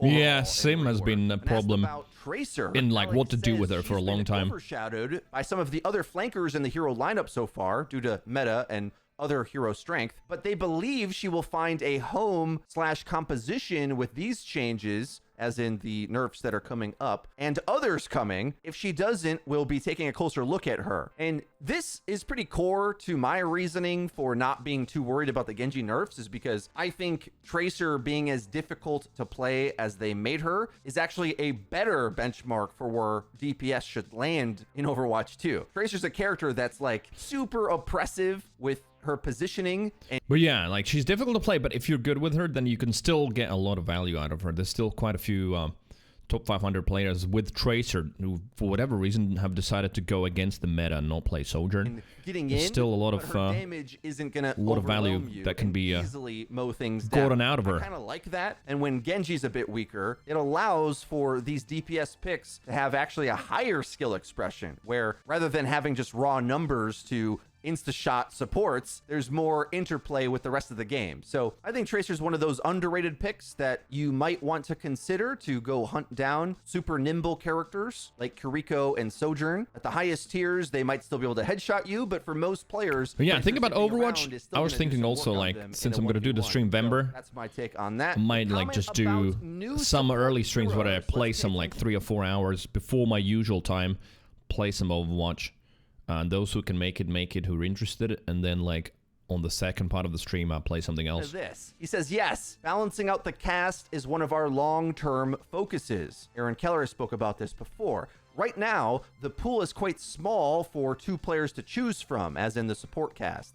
May see more new supports than other roles to bolster that pool. Good. Also, there's Needs lots that. of interesting design space for us to explore as designers when making supports. Interesting space or design space. What this term means is a gap in things they could explore. New combinations of things either we already have, but more likely, new things that we haven't seen before. So what I mean is, I think it's unlikely that we get a support character that can insta-save you with a Batiste Lamp or Kiriko. Well, hopefully Suzu. not. We probably It's have already enough enough. at this point. Exactly. Lucio speed boost and Kiriko ult speed boost. I bet they try to fill out that design space a little bit more and get more supportive kits that is either like, let's say 2/3 a combination of things you already know, but with like one dramatic new thing. That's kind of my thought process, because if you look at Kiriko, I sort of see it as like, well, what if Zen could like flank your backline? All right. And what if she had a big clutch play like Bap did, but she's got a speed boost like Lucio, and it sort of combines into this new thing. That's what I think they're doing for new heroes in general. Yeah, I mean, look at Curious what Junker you Queen. guys That's think. basically Let me that know too. in the comment section down below. What is the design space he's talking about? What could a new Mercy support changes, hero do Moira in changes, Overwatch 2? new tank Alex hero gets design. asked if All right, support that's quite a will lot ever of be new stuff. given Yeah. more damage in order to defend themselves from enemy DPS. Alex says defending yourself as support can come through in a variety of ways. We want to be careful with just buffing their damage, as they just turn into DPS heroes with healing, which some people might say they already are. Moira in lower ranks especially. Is a much safer option, as it keeps the support tank DPS paradigm intact, which maybe is what they have in spades with Kiriko. You want to defend yourself as a support, well, just blink away. I think it's a little bit harder to say that Or for Lucio. characters like I mean, definitely Ana no and problem with Zen, movement who there. have no movement. Maybe Zen just needs to be able to float in air a little bit over gaps or something. Maybe that would be a cool movement passive for him. And why can't Ana wall climb, but Kiriko can? Because Anyway, she's a granny. Imagine Anna wall climbing. She'll fall and break her like hip or something. She's old. That said, let me just wash my hands. I ate all of the crisps, but as you can imagine, yeah, they're all covered in salt and whatnot. I shall be back. BRB.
Complaints. I wouldn't be surprised. Crisp to see fingers the some worst. things like Yeah, I this, to hate be it. I'm honest, like, I based on what especially he's hate when saying like here. The I've got reason is, a greasy movement hands. option Just is something need to you have wash. I actively was sitting here with use my and hand think like that about, all the and time. it's naturally interactive because the enemy progresses towards you, you move away, or you position ahead of time. It's all tactical. There's nothing free about it, other than, you know, maybe you get to positions other players can't. But I think we're kind of moving past that as like a balancing knob in Overwatch 2, Knob. based on how the maps Any knobs in the expect you chat? to be able to play anyway. It made a little bit more sense when we played Assault, where you literally were just intended to like defend one spot all game, right? Whereas now all the modes have you moving. We'll see. I don't know if I'm reading into that too much, if that means they'll think about movement options for other heroes, or if just buffing movement is something they consider. It's hard for me to say because I find the support role to be the easiest route to power without needing more skill, because they have so many good buttons and your positioning can really take you far. Alec gets asked if there will be changes to Mercy coming. He says, overall, Again? players are still learning and adjusting to her new movement capabilities. We want to give that a little bit She's time so and hard to see kill, even in how higher those ranks. learnings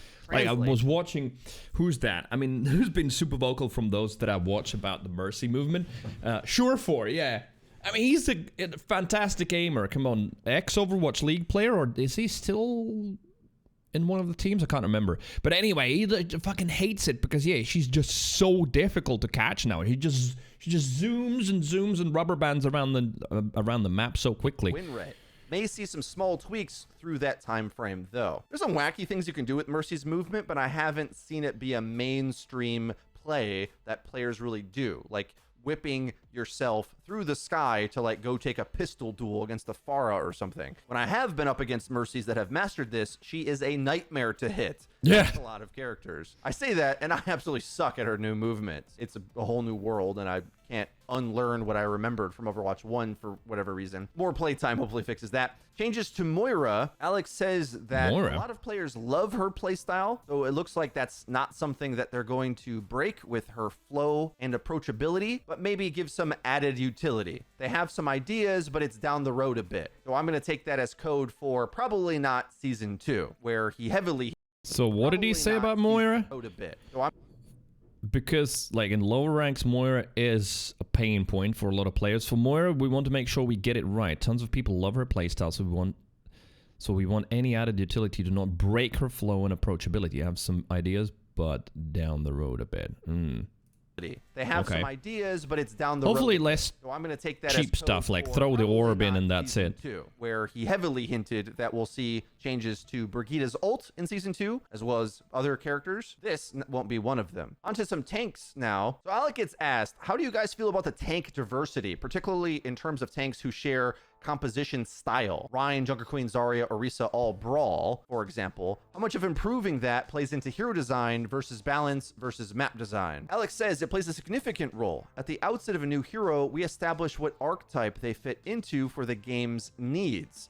The goal here is to have more diversity for different tank playstyles and finding new spaces for that role in general. Shooting barriers will be good for you again, I say with a question mark. Alec, are you trolling me, bro? Wait, yeah, what does that Shooting mean? Barriers will be good for you again. Is he trying to say we want to be shooting barriers? I'm super confused by this, okay? Are we getting a defensive style tank that isn't all about running in? I think that kind of stands to reason because if you Ninja! look at how Hello, they what's reworked up? Doomfist and Orisa, then they added Junker Queen. Sort of like we said about supports, it's like they kind of have that area on lock right now, and I think it might make sense to look to the gap in the hero roster. In the same way, I feel like we can almost retroactively look at Kiriko as an example of that, where for a long time, What do we players have were talking next? about Roadhog, lack of mobility Junker Queen, options, Wrecking Lucius Ball. the only Ooh. speed boost. We know we're getting Interested. a tank in Season 2. Would that one be more of a turrety style of play? The only one left like that is Sigma. There was rumors that Mauga was leaked as the tank, but Yeah, I'm gonna I take it saw on good those too, authority but- that's false. So don't Oh. believe those videos and tweets. And that's coming from one of the biggest Mauga fans in the world. I've been begging for Mauga from the moment he was announced. So I think Mauga. And it's not Make America Great Again. I think it's don't just think that's his what we'd name. be getting. Season 2 is not that far away. guys. MUGA or some We've got shit like November, that. and the start of Season You 2 playing is gonna be Overwatch 2? December I 6th. do, So yeah. I enjoy we it start even a getting lot. news about this. I even tried it as a main game for a couple of weeks on stream. It didn't really work out, but I've enjoyed Overwatch 1 a lot, and I play a lot of Overwatch 2 as well. I really like it. Day has been okay, nothing particularly special. How's New yours? hero prior to that. Alec gets asked about the balanced state of Roadhog, responding to a tweet saying that the competition is getting nerfed with Diva and Zarya, so perhaps he's okay. Alec kind of agrees with that, saying these recent changes could be big for Roadhog. We know he also pairs pretty well with Kiriko, as Sick? she can take care of a lot of his Sag. weaknesses, namely getting disabled. She can cleanse. So we are in the wait and see phase, but we have tinkered with some changes to his kit. Nothing we love just yet. Maybe that's something they divulge further. Remember in the 132 experiment, they gave his breather a Yeah, like an AoE effect, heal. which I That was believe interesting. Gave them some damage mitigation and healing, if I recall correctly. I think that's a pretty free way to make a tank have team value, is just give them something to help the team with. Also one of the fastest ways to make them broken if like commanding shout is too good, for example. I would place Roadhog right now as the severely underrated tier, one that will creep out of the woodwork when Zarya isn't so free and forgiving, I think. Hog has windows to burst Zarya down, remember, and when those windows are open in the next balance state, he might even do okay against her, but against a lot of the other tanks and characters, Hog is pretty nasty, I think, and is one of those picks that just like your skill expression can just carry with the role. So I'm a little afraid that they try to give him too much when that's how I feel about him. Maybe that's because I duo with Nateson too much and I've seen the carnage he has wreaked upon my enemies far too many times. Further changes to other tanks that are deemed to be in need. He says they're actively looking at Junker Queen and Wrecking Ball. Queen buffs would look at her self-efficiency versus Yeah, providing sustain exactly. for the whole team. Yeah, that was I will already say sort of predicted. Junker Queen is Makes one sense. of the hardest snowballing, win more type heroes in the game. If you have a decent hero matchup against anything with Junker Queen, she is a devastating pick. I have done some outrageous things on this character stomping through the ranks. And if she isn't countered or contested properly, she is a nightmare. If you don't land the no buttons onto Junker Queen, she pops off like no other character I've ever seen. And I think as well, tanks that just give AoE anything to the team as a cast is a super reliable form of value. And a lot of players misuse it, don't know how to use it, or when is the ideal time, and waste it oftentimes, even though it's a combination of like a mini support ult with similar timings, or an accelerator to take a small advantage and snowball it into a massive one, which is the best way. Oh man, Frito sometimes, but I know I have that thing as well. Sometimes just goes, not really off topic, but just one sentence that is about 5 paragraphs long. Talk about Wrecking Ball, which is like the exact opposite end of the spectrum, where he says ball is a bit trickier. Changes for Doomfist as well, enabling more empowered punches. Wrecking Ball's like the exact opposite, where he doesn't have any abilities for the team at all. He physically has to corral them with his team, and it's all movement based. And I think he's one of those characters that 90% of the players would prefer never to see in their Overwatch 2 matches if they could help it. Because too often, hate ball as well. Players just go in alone, engage, get nothing out of it, roll out, and the enemy has a tank existing in the front line, and no matter what tank that is, and often it'll be like Zarya or Diva or something, and it's a super feels bad, unplayable match. Yep, exactly. That's the perfect description of the matches I've had as well, where you know, playing against ball is annoying, but like if you have a ball that just does its own thing somewhere, and the enemies have a formation with a tank in front, you just get melted down, and then just ball dies somewhere in the back line and complains. Or the other 4 squishies of the team. Please don't do that, ball players. Like, your job is to use your movement to sync with your team. If you ever engage out of sync with your team, it's just like such a hard throw. And I think the hero is quite underrated, honestly, but maybe just too hard to play and not enough positive matchups in the meta at the moment. And he doesn't easily kill things on his own like other tanks. Oh, that Widow shot, what the hell? He's a pure teamwork hero without any teamwork abilities, just movement. So if that's misused, which it often is, he's going to struggle at every rank. But at the same time, Overwatch 2 map design, I feel like, is incredibly beneficial to Wrecking Ball. It is just a massive playground of movement on these maps, and especially when you talk about like run back time to the objective, all the soft resetting of push maps, there's a world where Wrecking Ball is like oppressive. That's probably why he says it's on a knife's edge of balance. And for me, I think the hardest thing for the devs to balance are roles with a lot of overlap, and there's just so many dive tanks and you only get to pick one. So I'm not going to ever expect them to all be equally viable at any given season or patch. That's just my take on that. That's going to be it for me, guys. Check out interesting. A lot of changes coming. I mean, obviously, it better be like that because the game's just released, so they're working a lot on it, on trying to find some relative balance. It's never going to be perfect, and depending on the rank, there's going to be something that's just standing out as a sore thumb, but still, good effort. I'm glad to hear those news. Overall, sounds good. And as per usual, it's a bonus to see good communication from Blizzard, and I hope it continues like that. All right, well, time for some games. Lurk is already lurking. Appreciate the lurks. Thank you. If there's anyone who hasn't followed, drop a follow. A little bit of RimWorld Biotech update continued since. Well, that's what I have been doing for 2 streams already. Have enjoyed it so far a lot. But it is quite chill. So I don't know 100% how long I'm going to be playing it. We'll see. We'll see. Oh, YouTube has updated some icons in the dashboard on like how HD processing looks like. Anyway. Besides the point. Right. RimWorld, I am already there. Yes.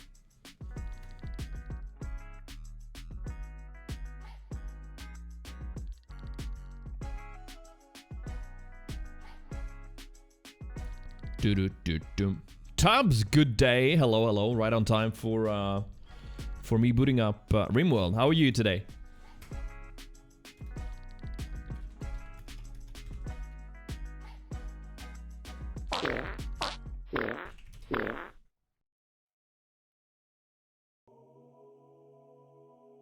When, hello, hello, hello. Good evening. I'm okay, Tubby. Shorter stream today. I'm gonna be wrapping up probably in about an hour. I would say hour and a half latest. The latest. Dad's birthday dinner. So today a shorter stream, but then from tomorrow I'm gonna do Streamvember. Every day there is a stream. There will be a stream. So yeah, hopefully we'll see you more during those.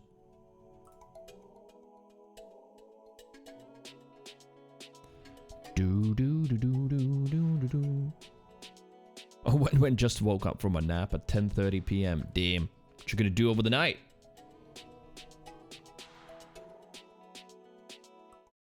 Pause that. RimWorld.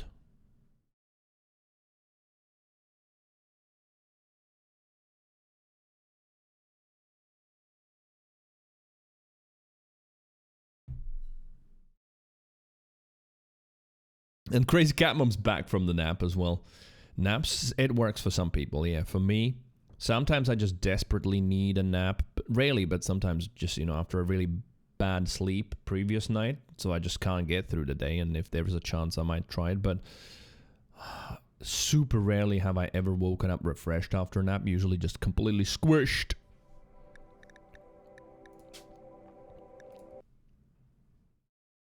Right, so what happened last time? Lyndon died. A cliff collapsed on him. Right. So, where are we? We've got Bunu, Siri, Aggie, Tubby, and me. And then we've got 3 limited time settlers that might or might not stay with us. We'll see that. And what is it? It's spring? It is spring. Alright, let's continue.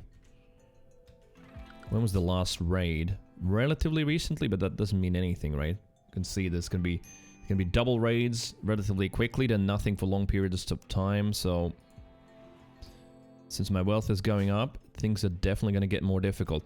I'm starting to remember now as well that I sort of started building the hospital, and also that I have to start thinking about defenses, and already some sort of a primitive kill box and a fence around the perimeter so I can funnel the enemies.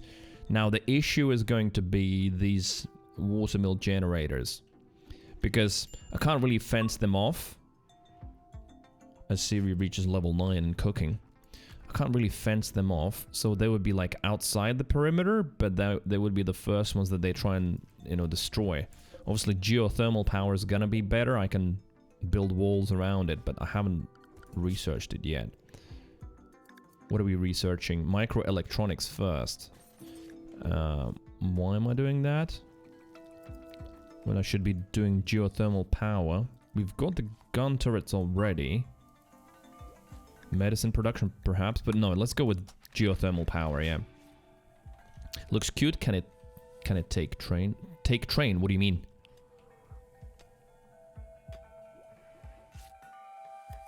And yeah, somewhere there lies Lyndon. I don't know, maybe it's this rock here.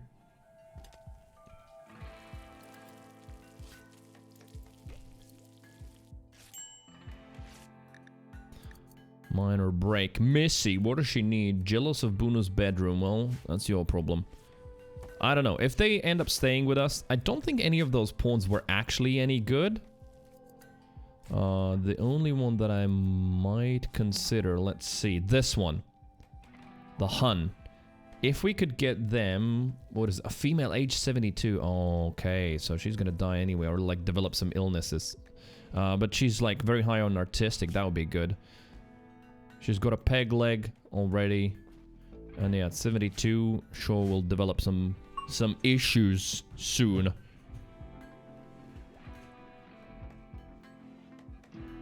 And yeah, here's the new good shit. Look at that. Look at the shelves being stacked. I love it.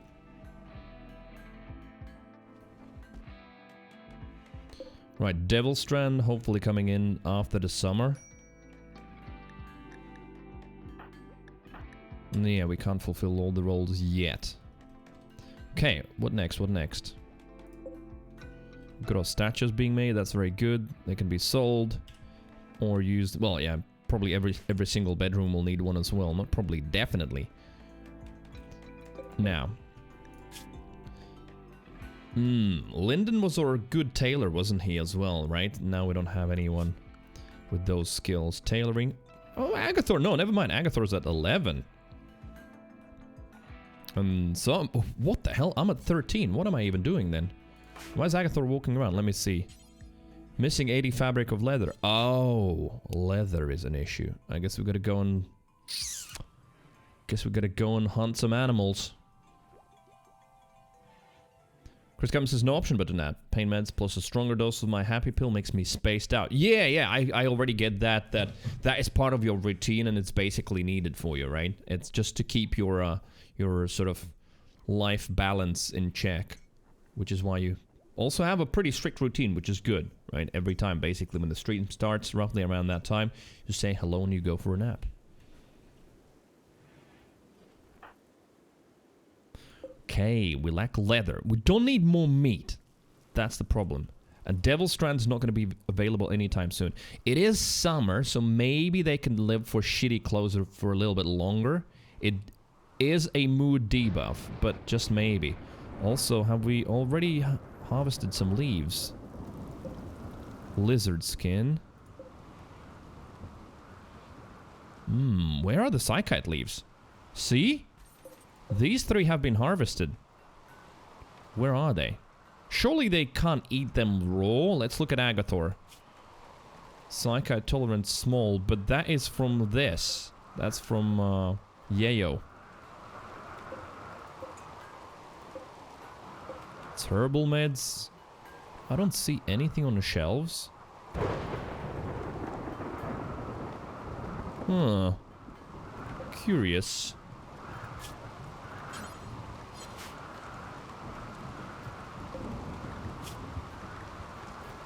Make psychite tea. Have we made any? Maybe we've made some tea already. That is a possibility that some psychite tea was made. And then Aggie already drank it. Would that show combat? No, okay, so it's not gonna show like what he's done. Alright. Crazy Catmus is gonna say hello to my favorite streamer first. Aw, thank you.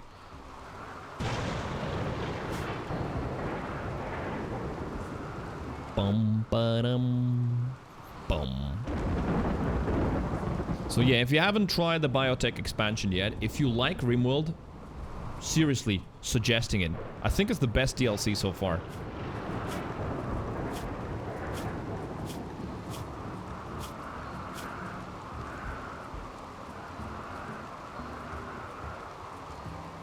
When Mrs. Wish I could sleep at 11 PM yesterday, today's the opposite.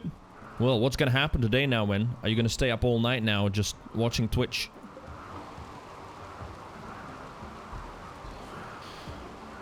Right, defenses. So, I think I want the kill box to be somewhere here. I think so. Just build it in this direction. But maybe let's try and, like, wall shit in for now. Although, do we have even enough, like, material to wall stuff? Marble, marble, marble. Slate. What is that? Sandstone? Sandstone walls aren't particularly strong, right? There you go. There's a lot of granite. Pomegranate! No more pomegranate!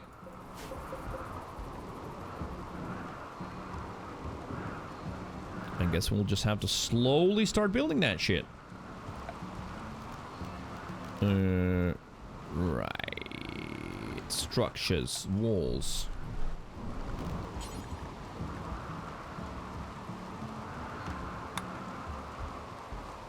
Doom.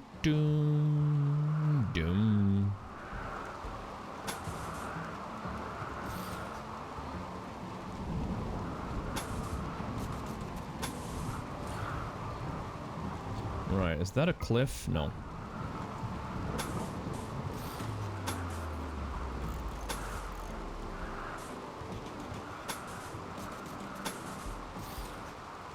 I really don't know what I'm gonna do with the watermill generators. I guess they'll just have to be a place where like fights happen. Because yeah, there's going to be... I don't know if they can squeeze through here. Might have to wall them out like that. I really don't know. I think there is a way for me to build bridges and then walls on top of that, but I think even then only you can build wooden walls. I actually have to experiment. Let's build one here. And then build a wall on top of it maybe. And see if I can build a granite wall. I'm pretty sure it's going to be only a wooden wall. Yeah, see? Only a wooden wall on top of the bridge. So that's going to be a weak spot here. Build a fence for Mexicans? I mean, it's not for Mexicans, it's just going to be attackers. Not immigrants, attackers, okay? It's different.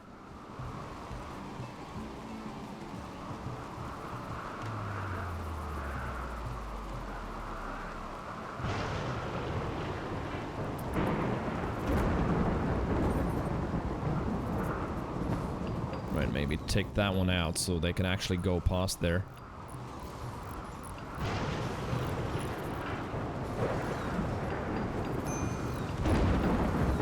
Heat stroke for Missy. Oh, because it's a heat wave. 49 Celsius outdoors. What the hell? That's really hot. That's hot.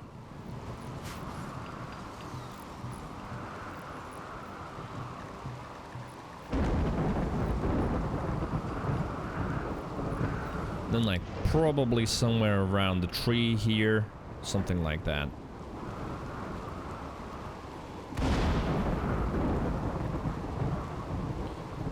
Da-da-da-da-da. Sculpture, normal, install. Whose bedroom is that gonna go in? Let's put it in Agathor's.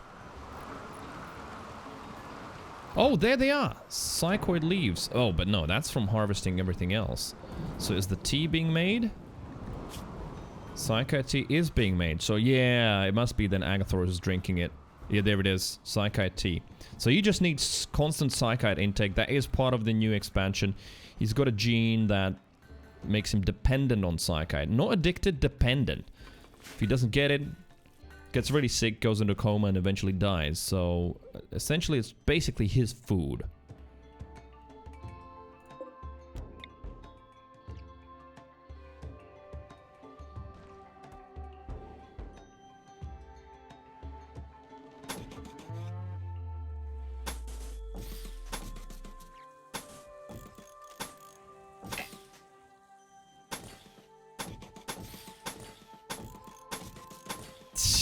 It's gonna be interesting walling all of this in.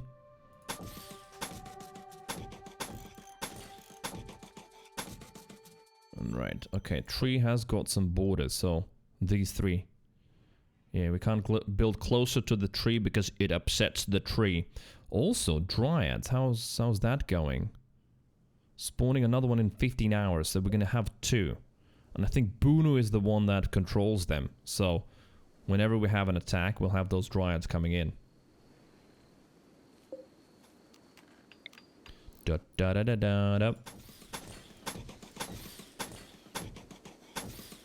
You don't stream on YouTube now? Today's Monday. No, I only did Saturdays for a little bit, but for now I'm pausing that because it's literally a trade-off. You know, YouTube streaming is an investment into the future, but that can be done easily when the today is sorted, and at the moment, no, I just have to get as much stream time in as possible on Twitch because, yeah, it's just not great at the moment. So, YouTube will have to wait a little bit. Because I'm not getting anything out of YouTube. There's no subs, no bits, no nothing. Yeah, I can't afford that at the moment. Right, what is that? Monument offer. 5x6 in size. What can we get from it? Goodwill. The goodwill would be good. Wouldn't add to our 13 days and then 23 days. If any piece of it is destroyed, the Baroness enforcement system will activate a layer of ash, reducing the sunlight around Jabate, which is our town's name, for 16 days. That's also not great. Although we could just wall it in. Have to build it within 13 days. Right. YOLO. Accepted. Pods arrived. YouTube has no emotes? Well, yeah, like the default experience there isn't great either. And I'm not partnered on YouTube, so yeah, there's no way for me to like give custom emotes, etc. Right, so where are we gonna put that monument? I mean, ideally, probably somewhere indoors, right? Just wall it in here. Let's do that. Then just build a wall around it.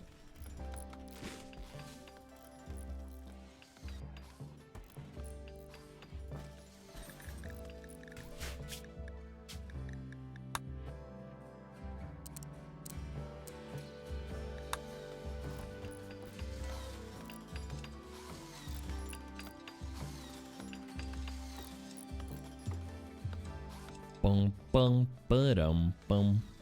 I hope they can't squeeze past here. I honestly don't know. Actually, I can test it right now. Let's take me. Drafted. Come here. And then go through there. No, okay. So my pawn goes around. Good.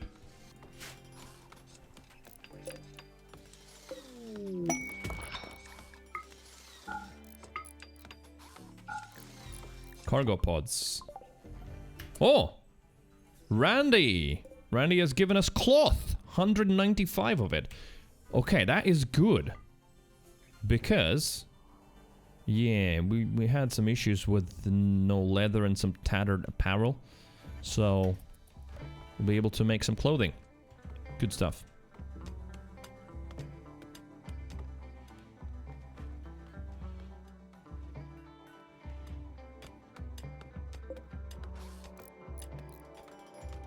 On YouTube for fun? Well, not really fun. It is, you know, it is a future investment in terms of building up a channel on YouTube and potentially also getting ready to stream on YouTube if push comes to shove for whatever reason on Twitch. But yeah, it's an investment at the moment. I don't get any kind of financial gain out of it at all, and that is something I can't afford at the moment.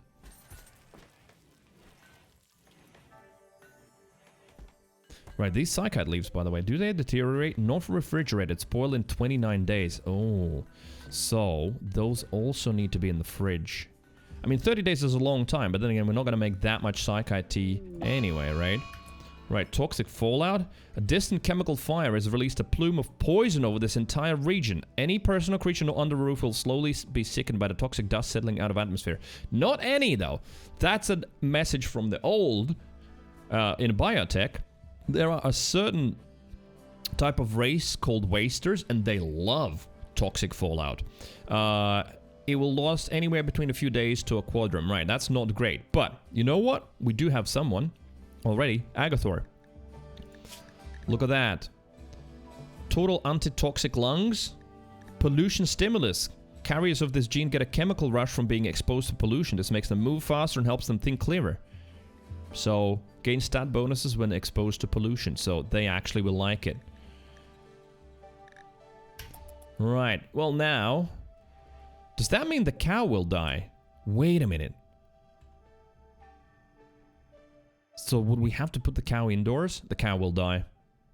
Fuck. Yeah, we'll slaughter the cow. I think we slaughter the cow for now. Major break risk. On me? Wait, what's happening? What happened? Food poisoning major. Where did I get that? When did I get that? Right, maybe I should go back home. Right. I'm gonna send myself home and say...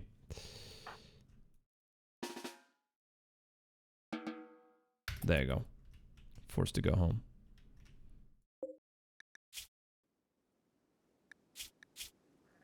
There you go. Map is green. Toxic fallout has started.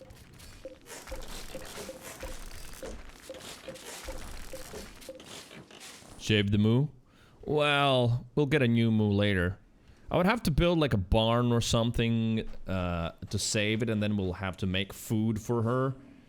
Now she could just roam around and just, you know, eat. Wait! Why are you bringing the corpse there? Can't we eat it? Wait, what happened? Cow, dead. Missing body part, 0. Dead for less than a day. Why? Wait a minute.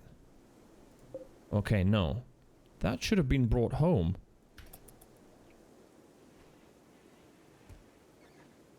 Extreme break risk for me. I'm like vomiting in the warehouse. Right, I don't understand why we took the cow there. Consume 1 cow. Consume 1 cow. Right, let me check. Storage. Corpses. Right, let's not allow fresh, I guess. Just only rotten corpses go there.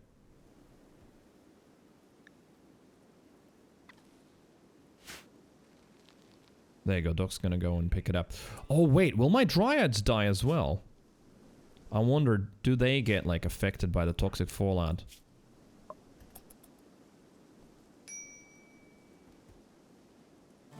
We've got a heat stroke and toxic fallout, great. Yeah, the dryads are now roaming around. Master is Bunu. Right, and I have to finish this within 13 days. Right, we're gonna make it out of, I guess, granite.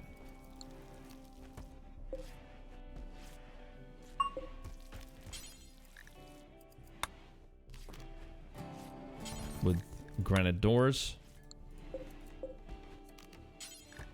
Granite tables. Wait, granite? There you go. Granite tiles. That's where I needed to click. Granite blocks. Granite blocks. Granite. Boom. Done. And then we'll wall it in. Major break risk me. Oh my god, why am I going... Okay, you know what? Because I'm food poisoned, let me just force myself to only have recreation for now. No work. Just recreation. Just don't haul stuff, please. Masterwork. Oh, masterwork sculpture. That is good. That goes in the main room.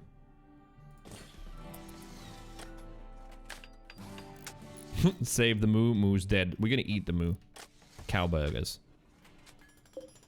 Right. I don't see them being affected yet. Oh, there it is. Toxic buildup initial. Right, we can allow some initial buildup, but we have to be very careful.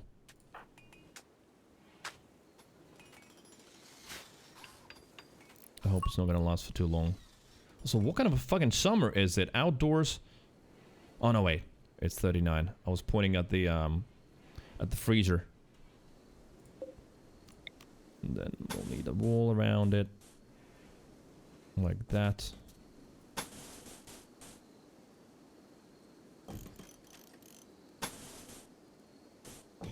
Maybe like a door here. Moo became steak? True. Toxic buildup initial. Is it falling? Oh, you know what? This is interesting. I didn't even consider that. This is where the biphasic sleep pattern will actually help me. Because they don't spend long periods outdoors. They like work only for what, like, I think 6 hours at a time, and then they go back to sleep because of the biphasic sleep pattern. The toxic buildup actually gets to fall a little bit. That is good. That is very good. Heat wave's over, thank fuck. Right, what's wrong with me? Serious pain, friend Lyndon died. Alright, that's an issue still. Rebuffed by Siri, feels bad, man. Don't like the short bow, recreation unfulfilled. Oh yeah, we don't need to also transform him. When you do the, where is it? Conversion ritual. You must assign the role of counselor. Well, we don't have anyone who would be a good counselor. That's the problem.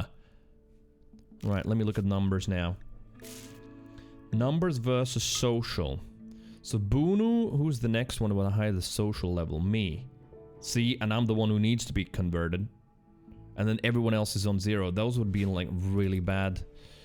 But you know what? We could do a role change. Fuck it. I can do the role change later. I think the offset in mood is still worth it. So we are going to... Right, Doc. Oh wait, but Doc is... Doc is not part of our colony. Siri. Well, Siri will have to be it. Right. Let's see. Social, assign a role.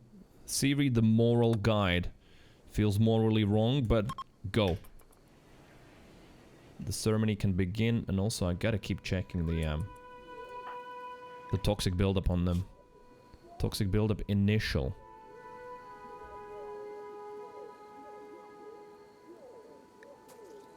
I'm vomiting during the procedure. Great.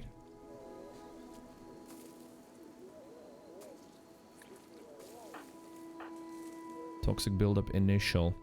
Right, let me just reread this. Poison in the bloodstream can come from various sources, yes we know. At high doses, it's lethal. Even at low doses, it can generate cancers. Oh. The higher the toxic buildup, the higher the chance. Shit. Right, let's finish this. I need to finish that, and then maybe restrict everyone to indoors. Indoors only.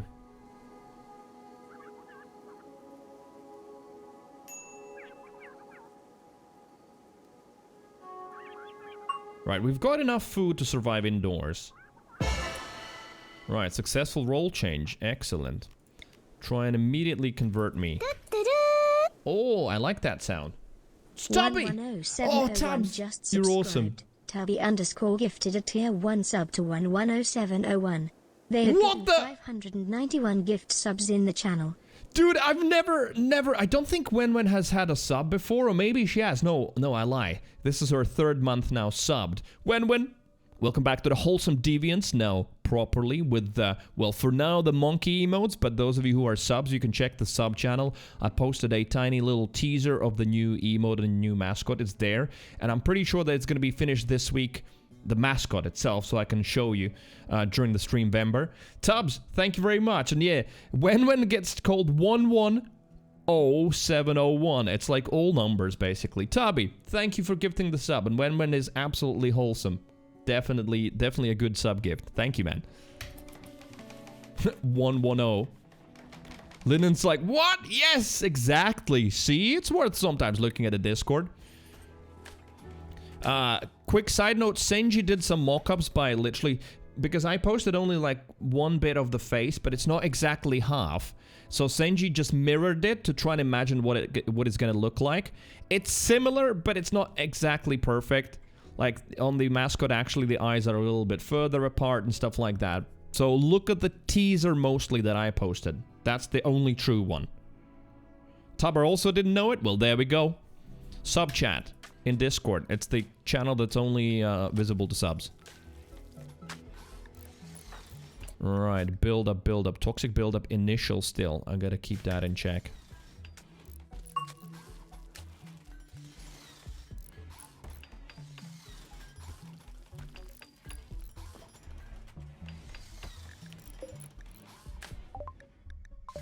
Right, what is Bunu on leader speech, blah blah blah, all of that is not available. Series conversion attempts. Where's me? That is me. Convert.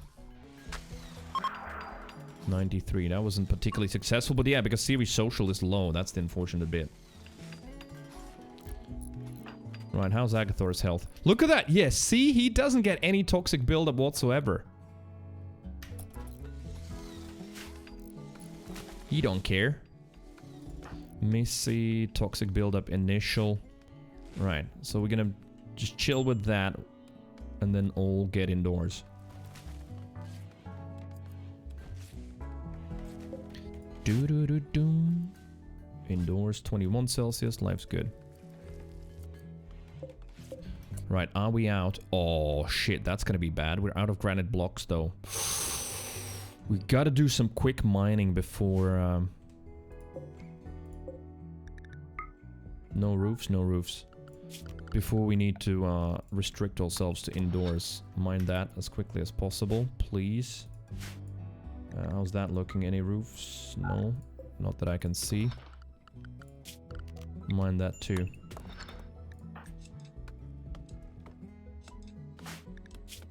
Toxic buildup initial.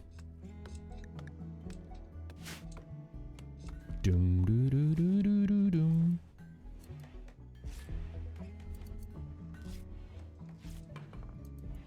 I've got 13 days to finish it, right? Can I show my associated quest? Select the monument, open linked quest, expires in 12 days. Okay, so we've still got 12 days to finish that. It should be fine.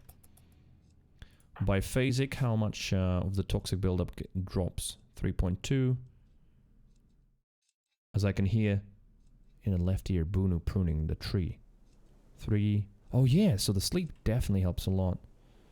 Bunu's build up. 19. Oh shit. Okay, Bunu's is minor now. Right, Bunu needs to stay indoors now. Right. Okay. I mean, the toxic buildup, toxic fallout could continue for like just a few days. So, here's the zoning thing that now needs to happen, right?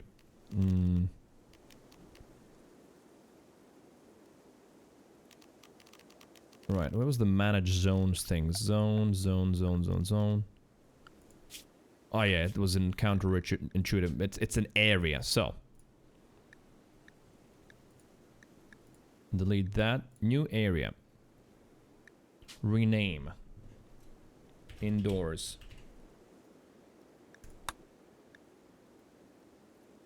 So restrict, apart from Agathor, everyone else is going to be restricted to indoors, right?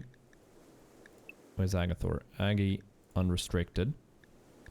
Because home area, see, home area still includes a lot of stuff outdoors. So, indoors...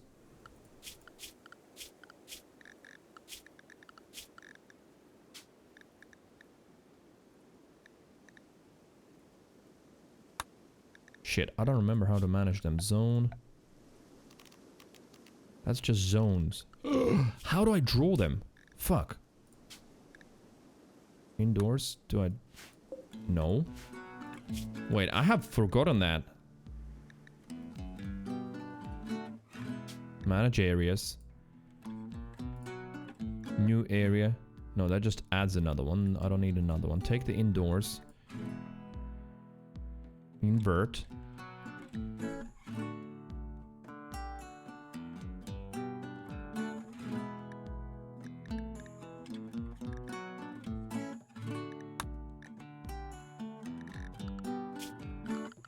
Dude. Shrink zones? No, that's for zones. Oh, allowed areas. It is under zones. Okay. Right, and I'm gonna invert it, so I'm gonna just do this now. Doom. Gonna have to stay indoors for now.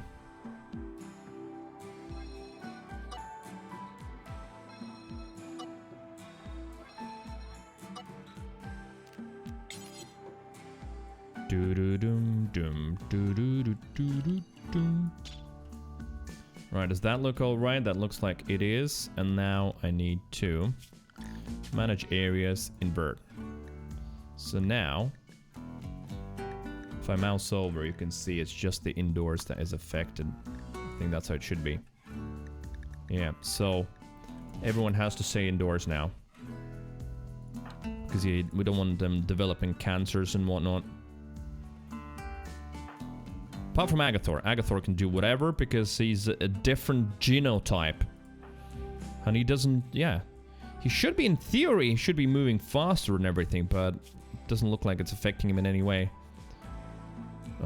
Extremely impressive, blah, blah, blah, blah, blah.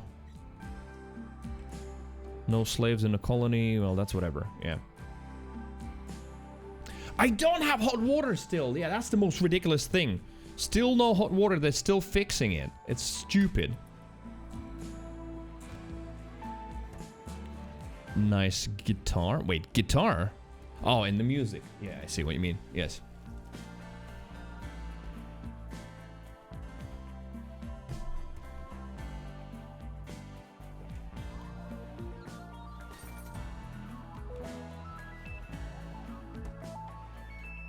Well, yeah, they're gonna start getting bored a little bit, but I mean, it is what it is. I can monitor their health. You know what? Let's see. Is there an option? Stats, toxic buildup, toxic environment resistance, xenotypes, traits. That would be skills. That's not gonna be there. Yeah, if I could, like, I was thinking if I could add it to the numbers and monitor it that way, but it doesn't look like it's gonna be an option. EFGH, anything with health? No. Immunity, gain speed? No. See, immunity gain speed is there, but,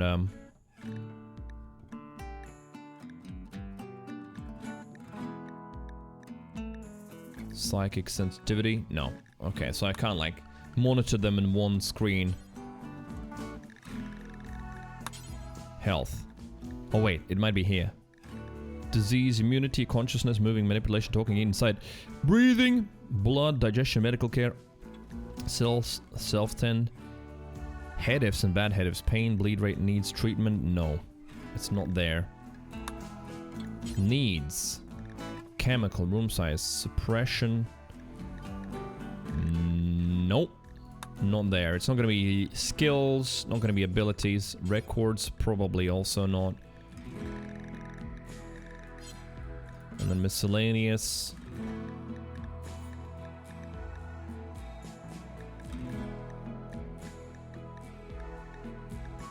Traits. No. Okay, never mind then. I'd have to monitor individually. Right, toxic buildup. Initial 9%. Initial.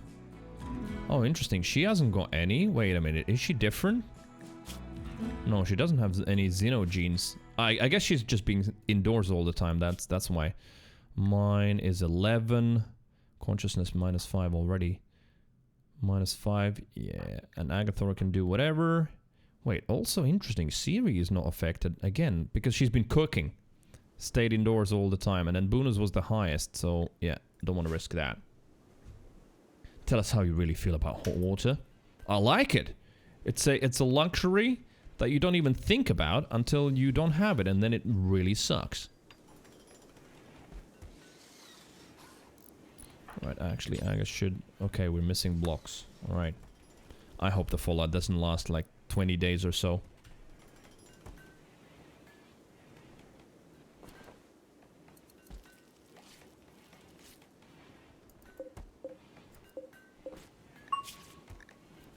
Psychite T is made, so Agathor's life is fine. Last ingested Psychite 4.1 days ago, so he's probably gonna ingest it soon. There's our tea. Wait, does the tea spoil? It doesn't. Oh yeah, but the leaves do. Wait a minute, leaves. So, storage. Psychoid leaves. Not allowed. Allowed. No, wait. Not there. The freezer. Boom. There we go. So those will be moved.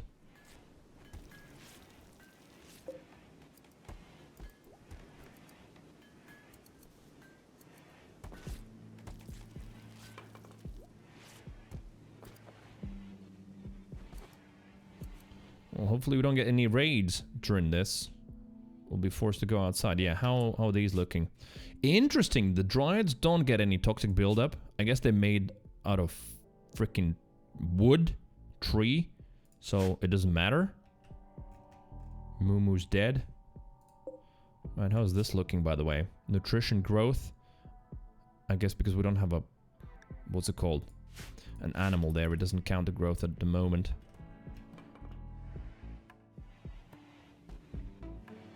But yeah, Agathor's the only one that can go outside. Has he collected all the cloth, by the way? Remember we'd like had some cloth falling down? Where was it? It was somewhere. I think we have collected it all since clothing is being made. Cloth duster. Yeah, so we probably got it all. Right, Agathor. You know what? Let's see what is responsible for Agathor. Well, yeah, you can't do hauling, so even if we can get him outside, he's not going to do any hauling, which is a shame. But he's going to keep researching. It's fine. Let's let him do that. How are all levels? Initial 17. It is falling, but very slowly. Buna was like a moment ago on 21. It's only down to 17. I could say to Siri that she can go unrestricted. Right, who else is okay? Tumber's on 4.9. I'm on 7.2. This Hun chick doesn't have any, so she can go unrestricted. The dog guy, no health conditions, unrestricted. Missy initial build-up 5.2. Alright, so I'll let some of them go outdoors. You know, just get a little bit of build-up, but at least, yeah, they can carry some stuff.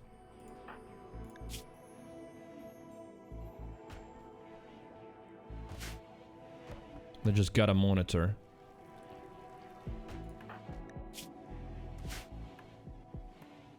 Meds, by the way. How are we doing with meds?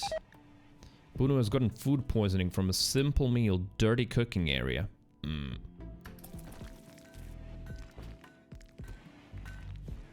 There you go. Tubby's cleaning it up. Quest available. Imperial Toxin Drop. What is that? Special request. He has produced an abundance of toxic waste packs that he does not wish to store. He will deliver 90 toxic waste packs by transport port. If not kept frozen, toxic waste packs will dissolve over time, polluting nearby terrain. Yeah, why would I want that at the moment? For like only 46 hyperweave? No thanks.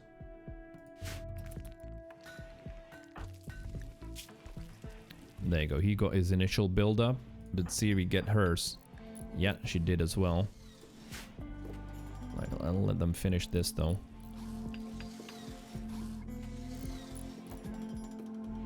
That can be harvested.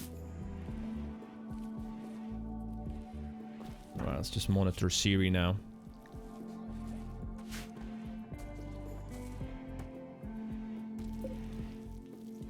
Dum.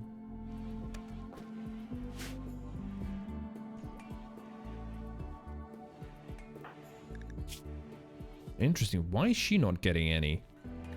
I guess she will get now. The Hun.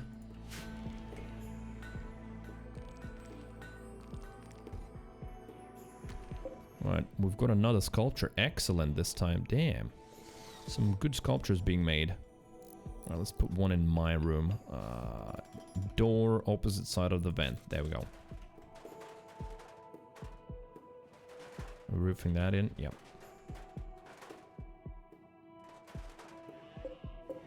And for this quest, we still have 11 days to build it, finish it. Wait, did I... Wait, what? Cancel the doors. How did I choose those to be made out of jade? Right.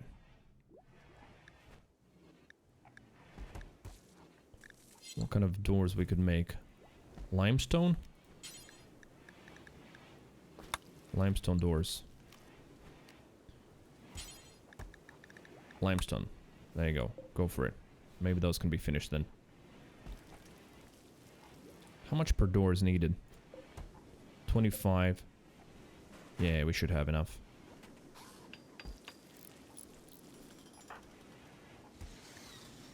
Alright, how's the health?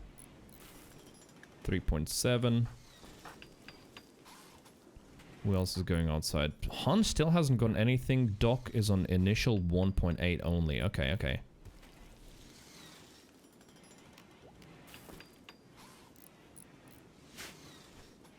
Are these plants dying as well? I wonder if like plants get affected. Doesn't seem like it. Not dying or anything. There you go, now she's gotten it too. 8.7. Those are the guests though, so if they die from like some sort of toxic shit, I'm not gonna be that fussed. Although wait, it wasn't she the best one that I could use for art? Yeah, she was. Monument completed, there it is. Okay, so that's done.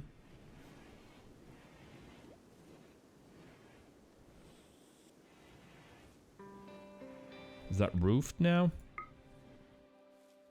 Weirdly, it's not. Oh, wait, I know why. Right, zones. Build roof. There. That was a corner that was left over. Samba, hi! What's up? Good Monday. I'm glad you got to catch the stream. It is a shorter stream today, so I'm finishing in about, I'd say, half an hour or so. But from tomorrow, it's a Streamvember, where I'm going to stream every day. So, more Cree.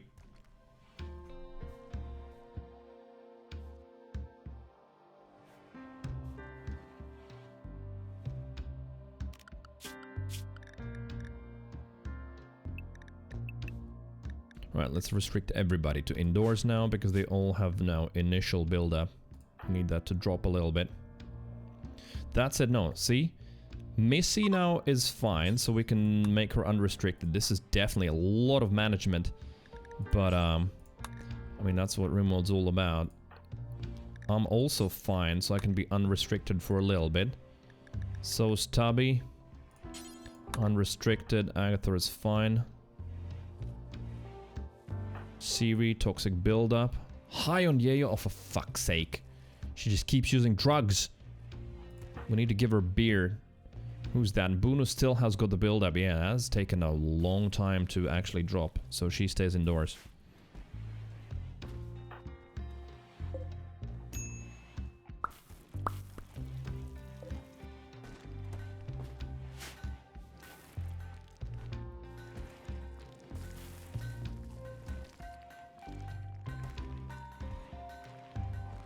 At least everything's gonna be very clean.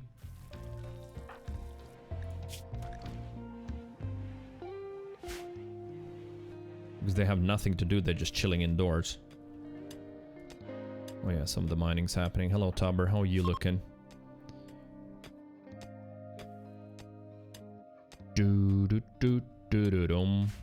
Right, Tubby doing the mining because yeah, we need more granite. For the huge wall that we're going to be building, I'll probably have to mine out the whole map pretty much. And then probably still dig up the resources from the ground.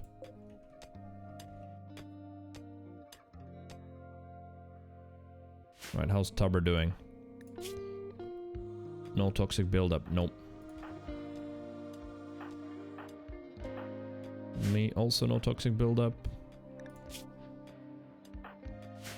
These two, none. Okay.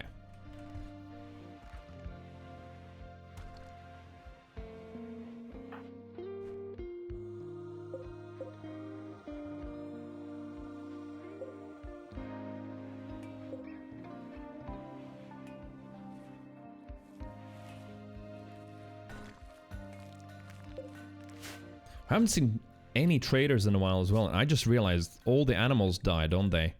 Only the biggest ones remain. And they have already like some moderate build-up. Yeah. Look at how little animals have left on the map. These alpacas are probably even worse off. Moderate. 51. Yeah, they're gonna die. Wait, did it end? Yes, it ended. Oh, let's go. I think I just missed that notification, but it happened. The worst of the toxic fallout has settled. What else did it say? Just that. Alright, cool. That is good. So everybody can go back outdoors now. Unrestricted. Nice. So these should be fine too, which means that we could maybe we could capture the llama's quest available. Is that another monument? It is. The gargantuan building, 7 by 3 in size. No, we've already got one. I don't want 2 buildings. Wild boars, muffalos. We could tame some muffalos maybe. Muffalo wool's kind of nice. Do they give milk though? But muffalos are great for combat, I think, and as meat shields. So maybe let's get a couple of muffalos then. Try and tame a male and a female. Beef is rotted away in storage. Wait, what? Why was there beef in the storage? There's also rice. Wait, what the fuck's happening? Why was it there?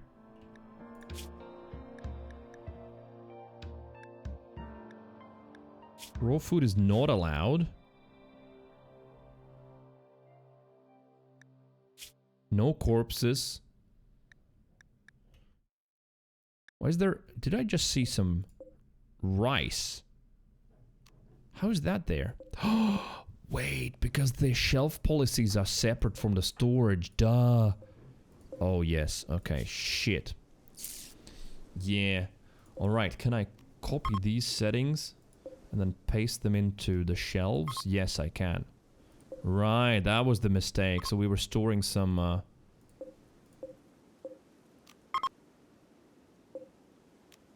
we were storing some meat, like, literally out on the shelf. Okay, I understand now.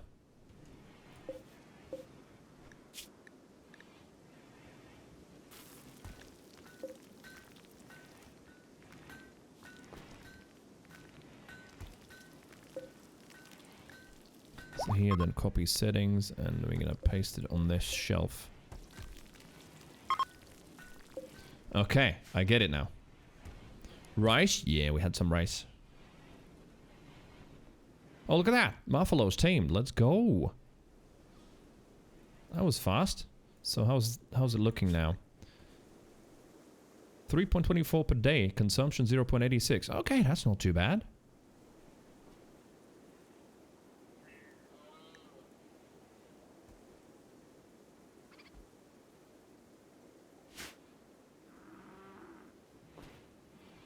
I don't know if buffaloes have milk. Right, back to relative normality, that is, RimWorld. No more toxic. No more toxic shit.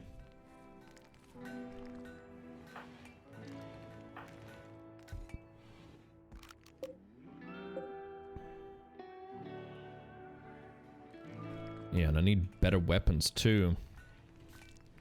Probably need like a separate weapon shelf. The tea, does that spoil? That does not spoil, so that can stay there.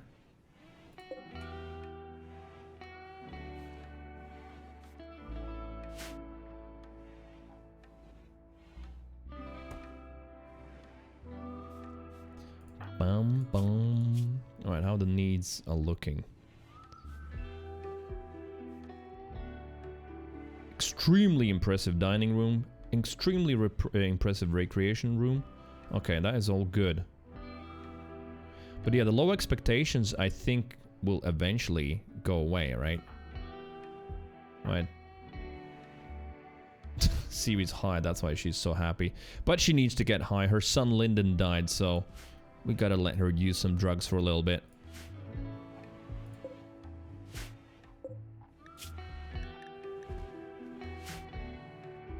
Alright, are we mining? I think we are.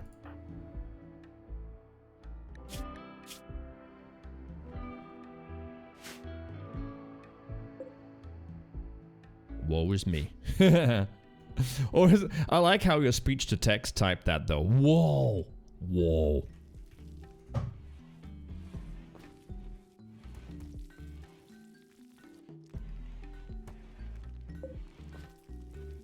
Right, are we getting some Devil Strand already?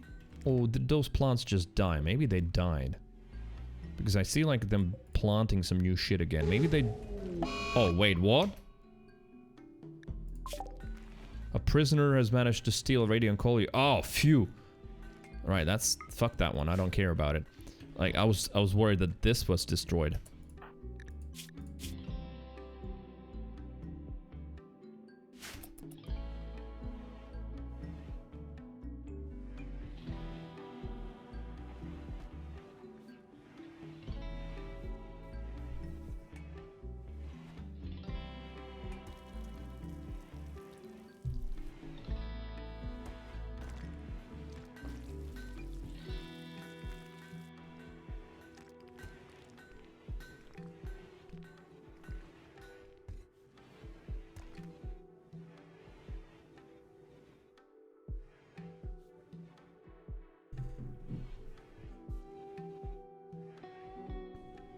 Okay, well, is the animal population recovering? It very much is. Did we get the second buffalo? We did not get it yet. Has it died? No, it's still up there to be tamed. Is Boona going? Well, Boona needs to prune the tree. Alright. Linda's going to be heading out soon as well, going to Tandy Leather to buy the skin of a cow. Ooh. Knowing you, you're probably going to make something cool out of it. And yeah, I forgot, it's Monday, so you're actually not working. It's your day off. Yeah, I'll be going offline, well, in about half an hour as well. Since I have to get ready for Dad's birthday. So, you're not going to miss much. I'll see you tomorrow, probably.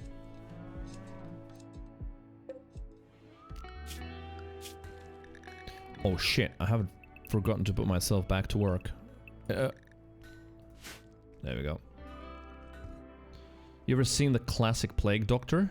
Well, not in real life, I guess, but what, the Plague Doctor mask with the long beak? Making it out of black cowhide or something.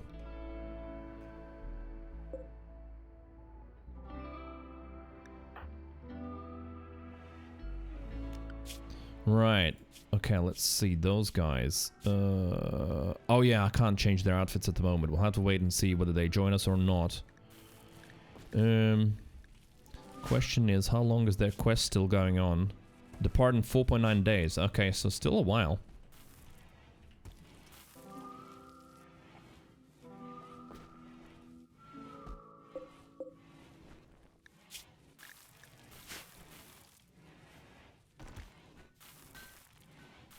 I'm gonna be able to even sell some psychoid leaves, I think.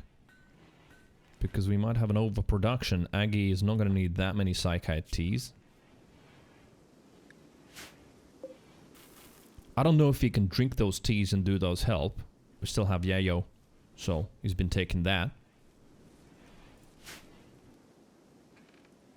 Right, and we're gonna have to like start committing to mining a little bit more. Right, roof's on.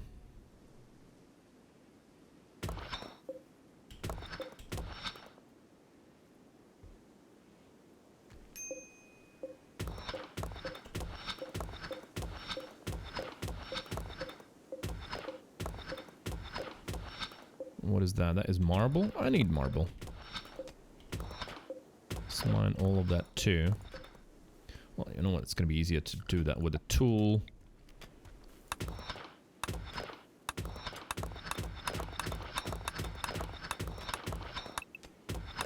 Definitely all of that.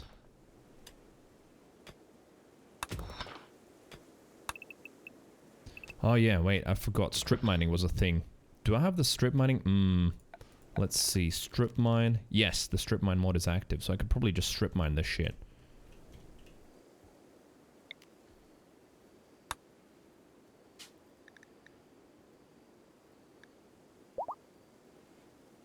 Like that.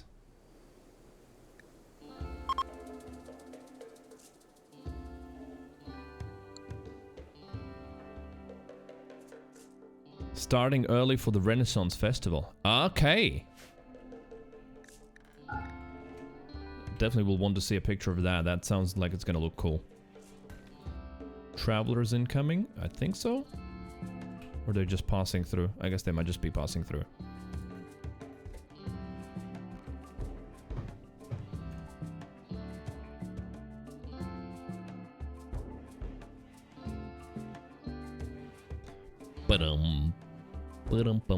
Okay. Meds. Spoil in 2.2 years, 1.9 years. Alright, we should be alright with those. Although maybe a better idea to keep them like in the refrigerator.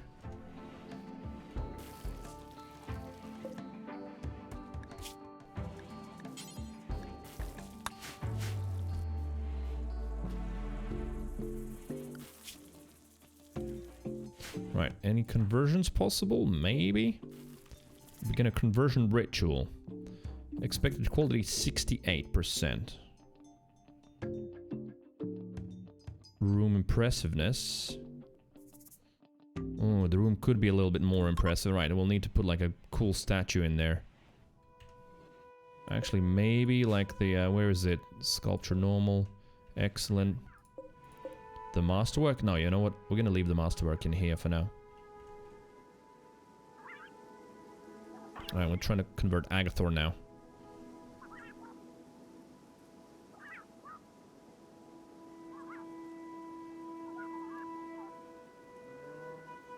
And the result is going to be...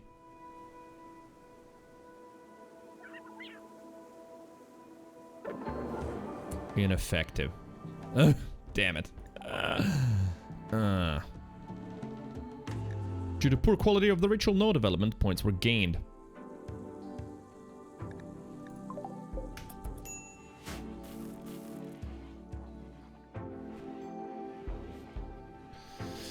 Well, we'll need to put some sculptures in there. Right, how's this looking though? Bills, yeah, still need to make some. All good.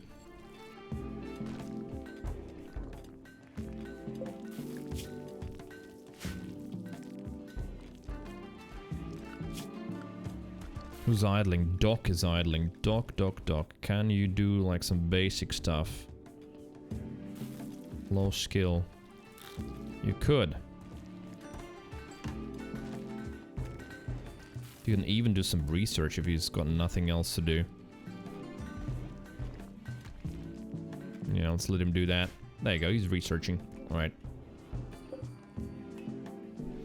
Agathor's a main researcher, but I think he's also like really keen on mining, wasn't he? No, I'm wrong. Alright, let's see. Aggie. Constructions, hunting, smithing, and tailoring. Okay, that's also a big one for him. Luckily, says everyone alive? Well, yes, no one has died today. That's the good news. No one has died today.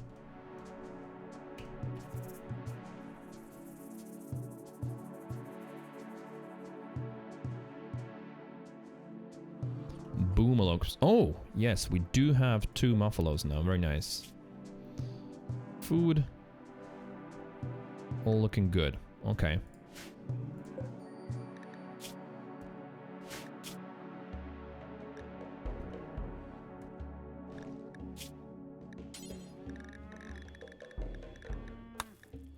Max 3 muffalos. Okay.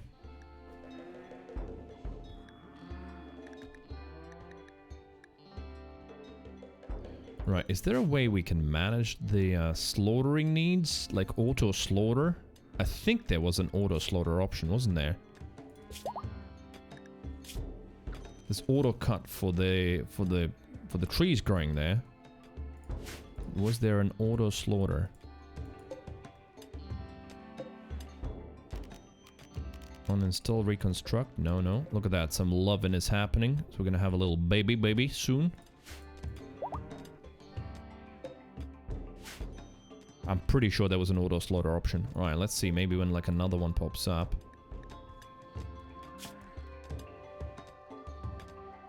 Or maybe it's in the animals? Yeah, manage auto slaughter. There it is. Okay. We'll figure it out.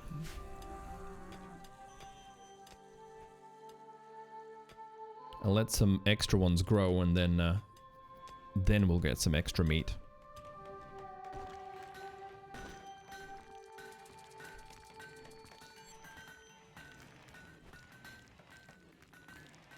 Oh, nice. Blocks actually being made. Good to see. Boom. Tubby reaching some extra levels in mining. Because there is a lot to mine. Hopefully the moods are not going to get too bad.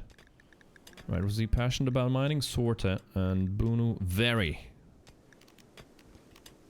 Work drive. Who could we give some work drive? Can I give work drive to myself?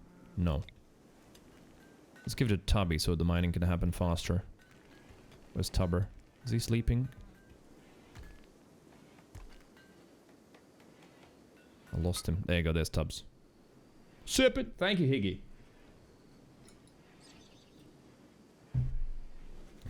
Keeping the streamer hydrated. Did we get his work drive happening? Yes, 9 days.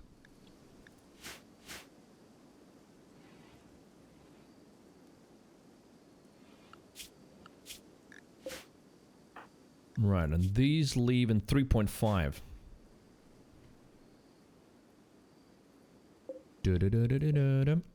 Alright, let's keep building that fence here.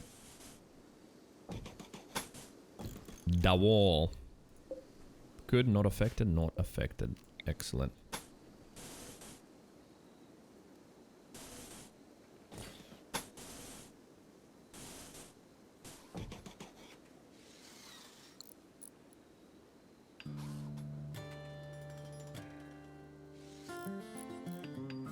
Have to box in.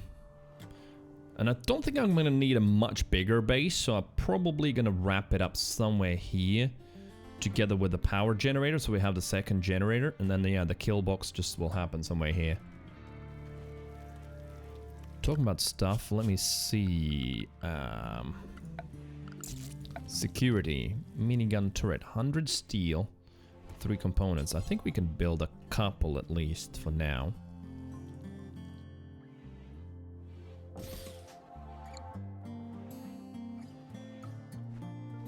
Oh, materials looking. 700 steel, so that's fine. And okay, yeah, we can build, like, let's build 3.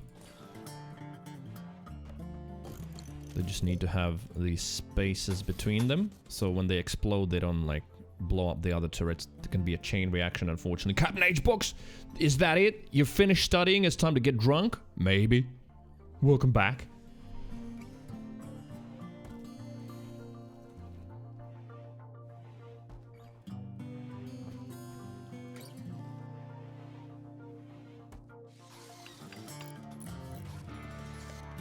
No more exams. Wait, so you passed the exam? That's it? I thought you were studying for the exam, so the exam is gonna be like at some point, like this week. No?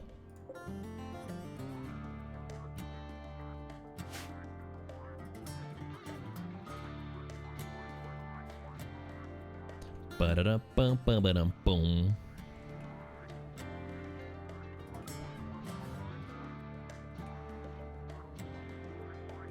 No, you were doing the exam. Wait, while chatting on Twitch? Okay. I didn't realize.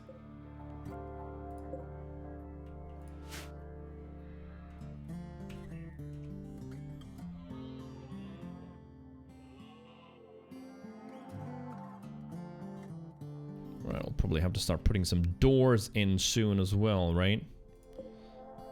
Limestone, where is it? Steel. Granite doors. So they can't be broken down that easily. Yeah, it's weird. It is.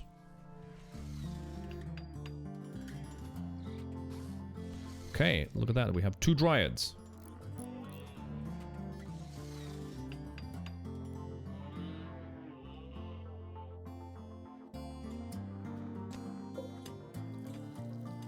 And apparently we're gonna have some gold now as well. Oh no, that's compacted machinery. Okay, all good.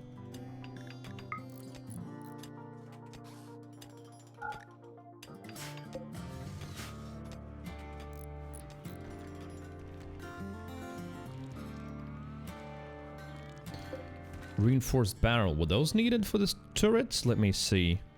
Barrel durability. I think it is gonna be that. Those were needed to replace them, right? So we'll need to keep buying them.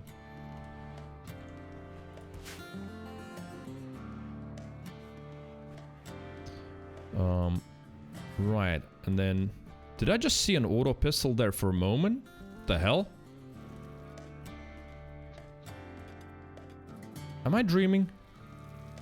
Oh no, I know exactly what happened. So, the auto pistol of Agathor was placed over it. Yeah, I can't like align it anymore. But yeah, this auto pistol was right there. So it kind of looked like it was in the storage. Alright, never mind. Yeah, exams are online. The period to complete them opens for 24 hours. Oh, okay, I see. So you can sit in a library and use materials. So it's a more modern exam where it just checks how you're able to use materials, etc. It's not just like, well, what can you memorize? Okay, sounds cool.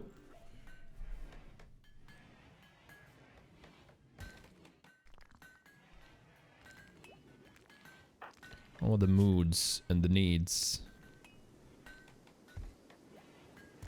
Wants the counselor apparel. Oh yeah, we need to make that too. Wait a minute. Unsuspend these 2.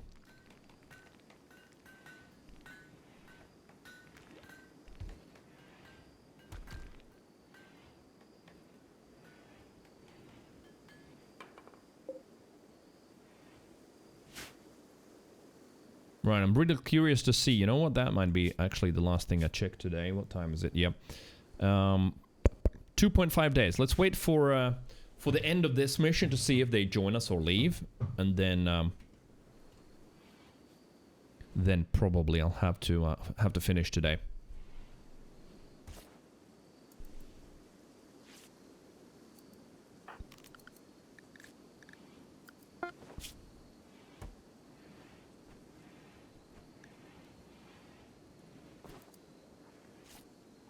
Tailoring skill 13.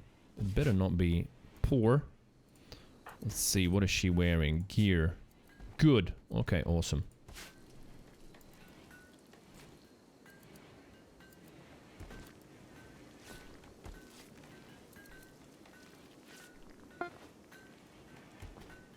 Yeah, she's gonna put that on in a moment. And that ended up being good as well. Alright, excellent. Imagine that. Siri in a burqa and a veil.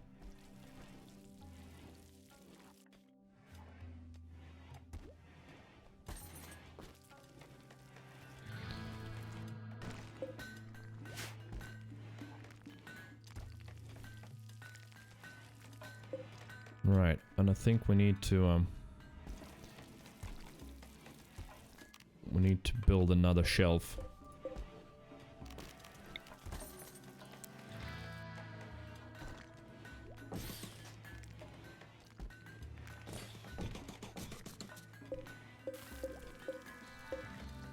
Right, you gotta select that first and then link the settings. I think so. That's Siri, yep. But she's gonna be happy. A druggie in the frickin' burqa. Nice.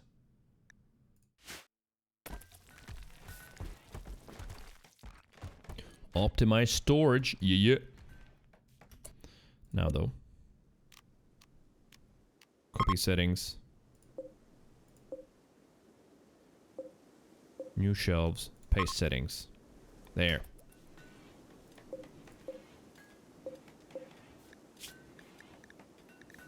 Looking good, looking good. Yep. Definitely frees up storage space.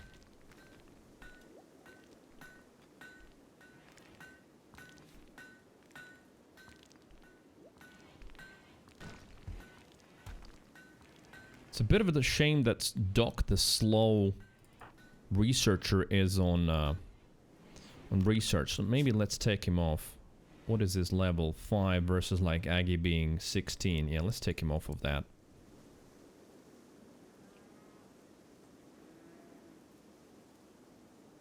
I'll need him to do all kinds of other stuff. What's he mainly doing during the day? Hunting, constructing, then crafting and tailoring. Although I haven't seen him do that. What is your use, Agathor?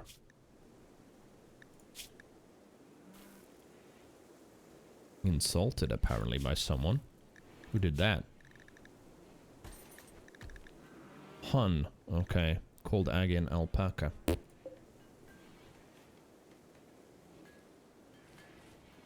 Right, is he up? He's up, and what is he doing? Oh, he's gathering all of the chunks. Yeah, replenishing the granite blocks stock, which will be depleted constantly because I'm going to be building this fence around the settlement.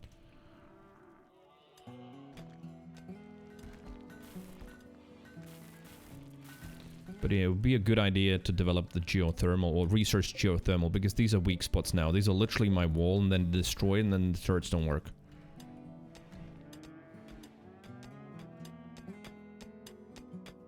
Tubby and Boone are mining and they seem to be doing a good job, so that's all good.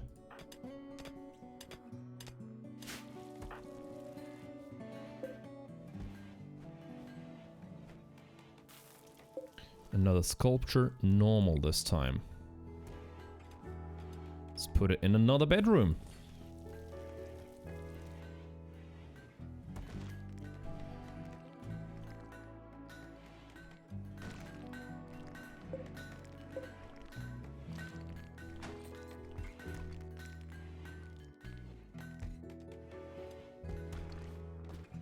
So far, and I'm gonna jinx it right now by saying this, but so far Randy has been kinda kind to me. Hasn't been... You know, there hasn't been too much hassle. I'm not even playing on the difficulties that I've played before. Let me see. I'm on Strive to Survive. Usually I would play on Adventure Story, so it's a little bit more chillin', but Strive to Survive, you know, not the craziest, but still. And he's been okay. Nothing too bad. And in a moment this mission will end and they'll all turn on me and we'll have to massacre. 1.7 days. Well, we'll find out soon. Evening, listen, Chris. Hello. What's up? Good Monday to you. Hello. Thank you for saying hi. Just a quick heads up for you as well. The stream is gonna go on for another 10 minutes or so. Short stream today. My dad's birthday, so we're all gathering at the restaurant in what? Hour and a half. So yeah, I have to get ready and leave. But from tomorrow, I'm gonna do Stream Vember, where I'm gonna be streaming every day on November. So you'll get plenty of time to catch me. Happy birthday to him, indeed. We get to witness the end. Wait, the end where? The end of the stream. Oh yeah, wait, yeah, you're usually asleep when the stream ends. I just realized. True. Every day is weekends as well. Well, every day is an every day, yes. From 1st of November till last of November, there's going to be a stream every day, yep.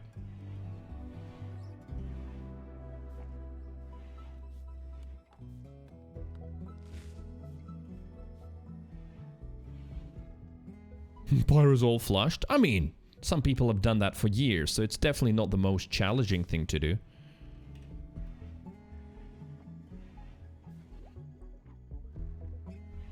Ooh. We'll need some meat. Yeah, we'll have to go hunting soon.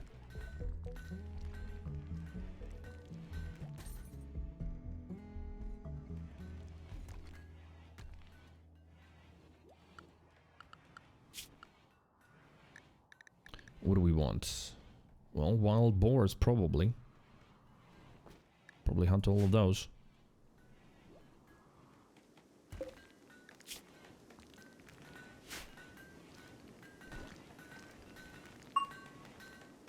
Right, what blocks are we making now? Marble? Yeah, marble for the sculptures. Okay. Right, I'm just worried that the moment I'm gonna send them hunting, frickin' what's it called? Raid is gonna happen, but it's fine. Just hunt that shit, and if the raid happens, we just pull back to the base. Gotta improve their shooting skills at the end of the day. How are they looking, by the way? Shooting. Yeah, sort of quite poor, actually. So yeah, they better improve.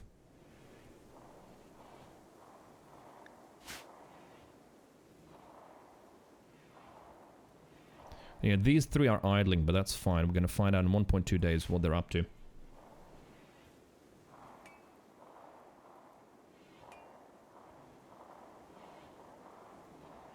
What other sounds cats make? You know when they like puke up fur balls and grass? That maybe.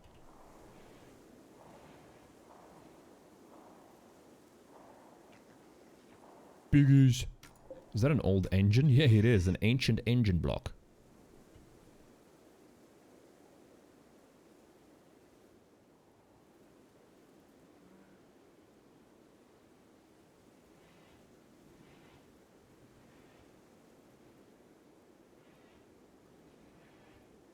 Le meow. That's the French cats.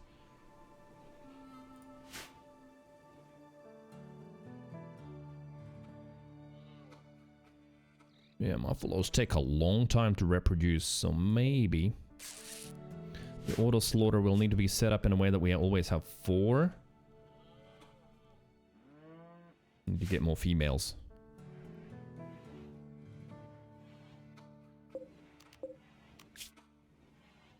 Protect the monument for 17 days. Okay, okay.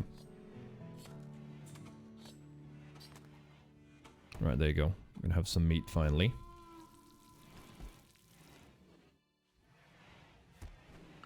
How's Hun's cooking, by the way? Her cooking is at 6. Alright, it's decent. See the cat wolf on YouTube? I mean, I'm sure you're gonna see all kinds of stuff on YouTube. Not all of it is real. It's the internet. The internet's not real. The statement of the day.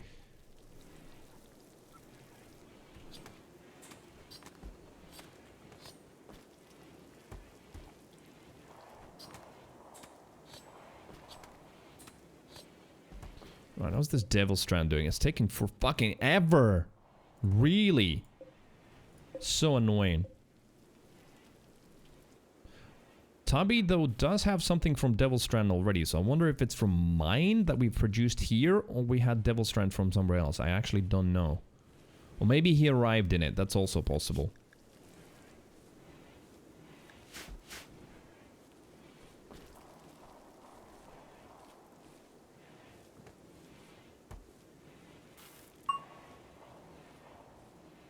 Sambo with some stretch. Thank you. I'm actually sitting weirdly. So, posture check is a good call. Oh, boy. Yes. Oh, thanks. Oh.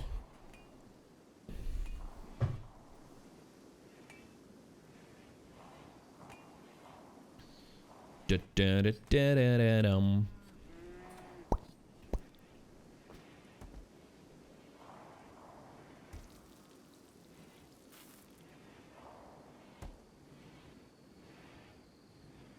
Right. Meat is gonna be fine for some time. Minor break for me, apparently. What do I want? Friend Lyndon died. Still... Oh, expires in 1.5 days. Soon. Rebuffed by Missy. Well, Missy's gonna leave soon anyway. Chill out, Cree. Using a despised weapon. Yeah, we need to convert him. I guess convert me. Right, how long before they tell us? 12 hours. Alright, there you go. So I'm gonna wait for that to happen before I save.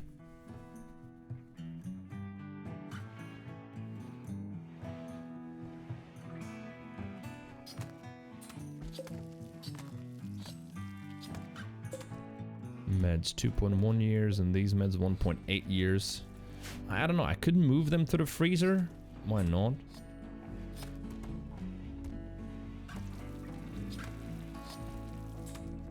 But yeah, we'll need to just research where is it, medicine production. Microelectronics, drug production already done, yeah. But that's all after, what? After geothermal power. That needs to be first.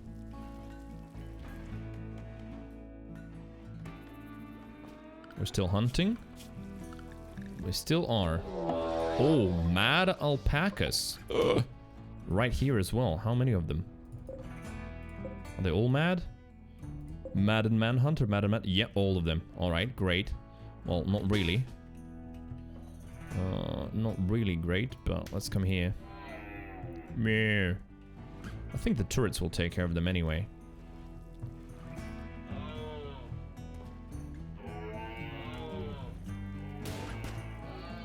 Oh, that's gonna be some free meat. I didn't even want to kill them, but now we're killing them.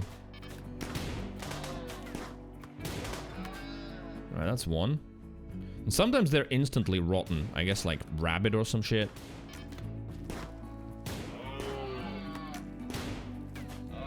Missy's just casually picking up one in the middle of the battlefield. That's fine, that's fine.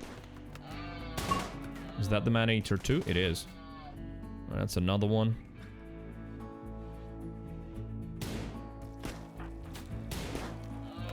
And the last one. Cool. It's basically free meat.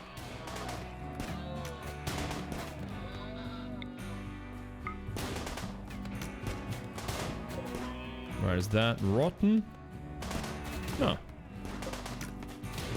Come on, can we kill that one?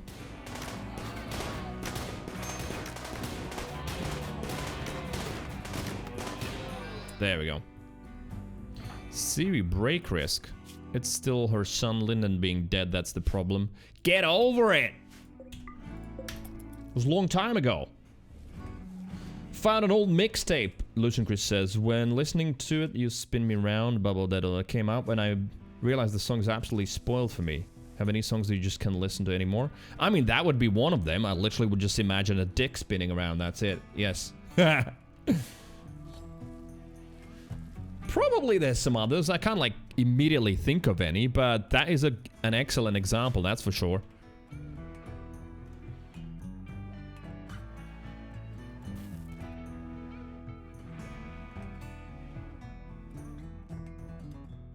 I mean, here's one that I can think of. Queen's We Are the Champions.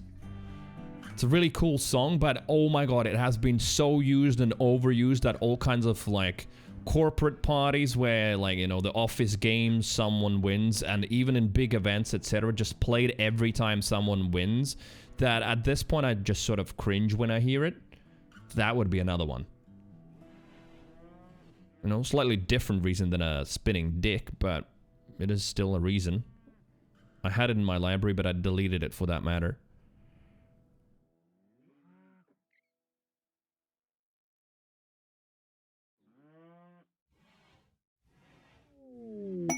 Refugees are leaving. Han thanks you for allowing her to stay at Jabate for the 18 days. She's now moving on with her people. She says she won't forget what you've done.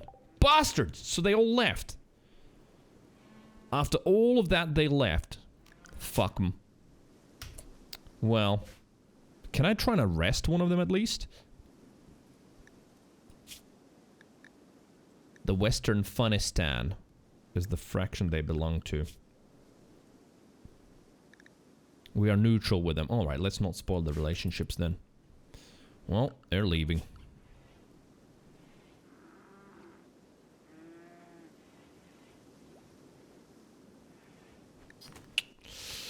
Well, what happens now? Do we have anything that's not taken care of? Not really. Ah, fuck! Why did that scare the shit out of me? Quest completed. You have successfully completed the Hun's refugees. Yes, I know.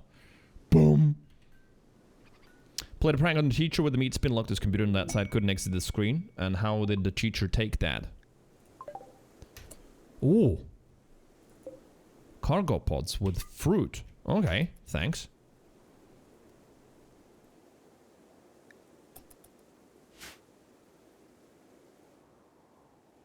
Well, the colony is small again.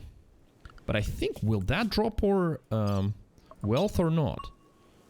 I don't think that the mission people counted as wealth anyway. Let's see. Wealth in items, wealth in buildings, wealth in creatures. Yeah, no, that didn't change anything. Okay. Bruno's gotten food poisoning from simple meal. Incompetent cook? Really? Who was the incompetent cook? Right, conversion attempts. Let's continue converting me. Hello, Cree. Minor break risk. It is going to be on Bruno because of that. Health. Yeah, food poisoning. Initial serious pain. Wait. Wants prime mind apparel. A beret. Alright, we need to make a beret for her.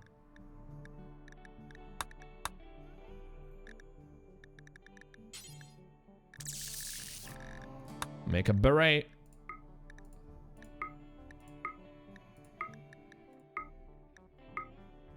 One beret, please. Details.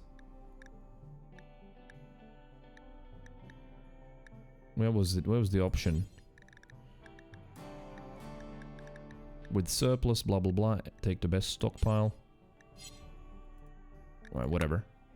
It can be done that way. Just one. It went as well as you would imagine. We all got punished. Really? How? Chris Cummins says, am I in the game yet? No. No, there's no space at the moment. Quest. Shield belt masterwork. Collection of valuable items not far from us. Oh yeah, we're not interested in that. Aggie's making the beret.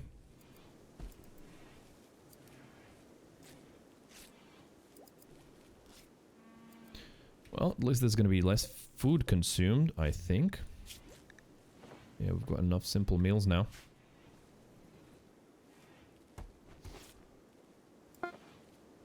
Well, a beret has been completed.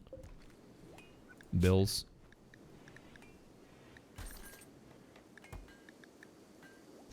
Well. Right, suspend for now, I guess. Although I should set it up in a way that, let's see, details. Do X times, do until you have one, right? Do until you have one. Count equipped. With hit points above, well, between 51 and 100, right? I need to do this. here as well. So I don't have to manually manage, basically. Just set it all up once, and then it just does its own thing. Count the equipped between a certain range. There we go. And same here. Count the equipped ones between these hit points, please. So then, yeah, whenever they like wear out their old one, it's just one automatically will be queued up to be made again.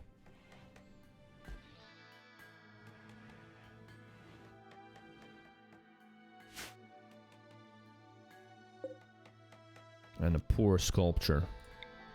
Well, we can still install it. Maybe in the unowned bedroom.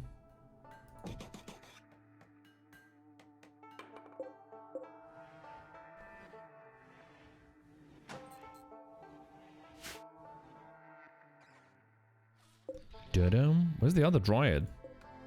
Dryad's 1 out of 1. Oh, wait. Because it has fallen below a certain level? One of them just, what, despawns, dies? What's happened? What happens with them? Or did the alpacas eat it? Maybe alpacas just, like, attacked it? I actually don't know.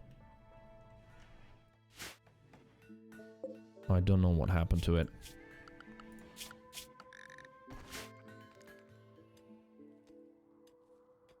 Alright, well...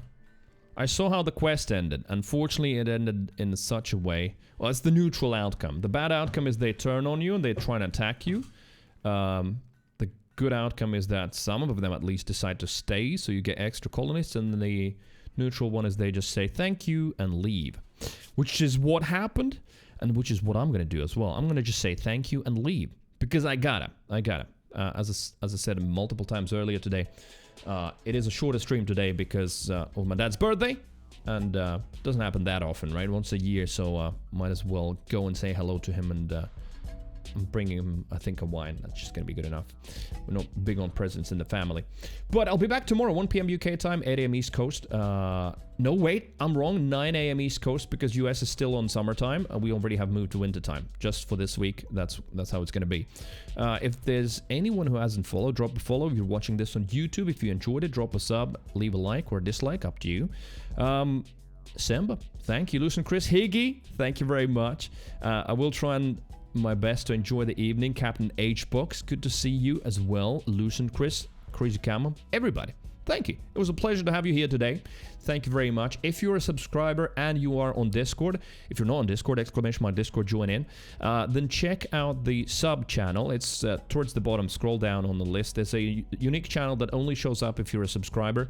There's a little teaser if you want to see for the new mascot. Look at the one I posted. Senji's versions, mock-ups are sort of good estimation of what they might be, but we'll see the real one probably later this week. Maybe even tomorrow, depends how quickly the designer gets to finish it. And from then on, I'll have to start making at least the first few emotes, which is one of the reasons why I'm going to be streaming the whole November. Gotta make some dough to make the emotes happen and all the other stuff. Thank you for watching. Chuktovsky. Thank you very much for lurking as well. Modwald? Wait, what? Modwald. Oh, all of the mods? Yeah, Tubby as well. Chucker. I mean, good. I haven't seen a Modwall in a while. Anyway, Modwallers and all the others, enjoy your evening. I'll see you later. Thank you for still being here with Wholesome Deviants. Very much appreciated. Love you all, and bye-bye.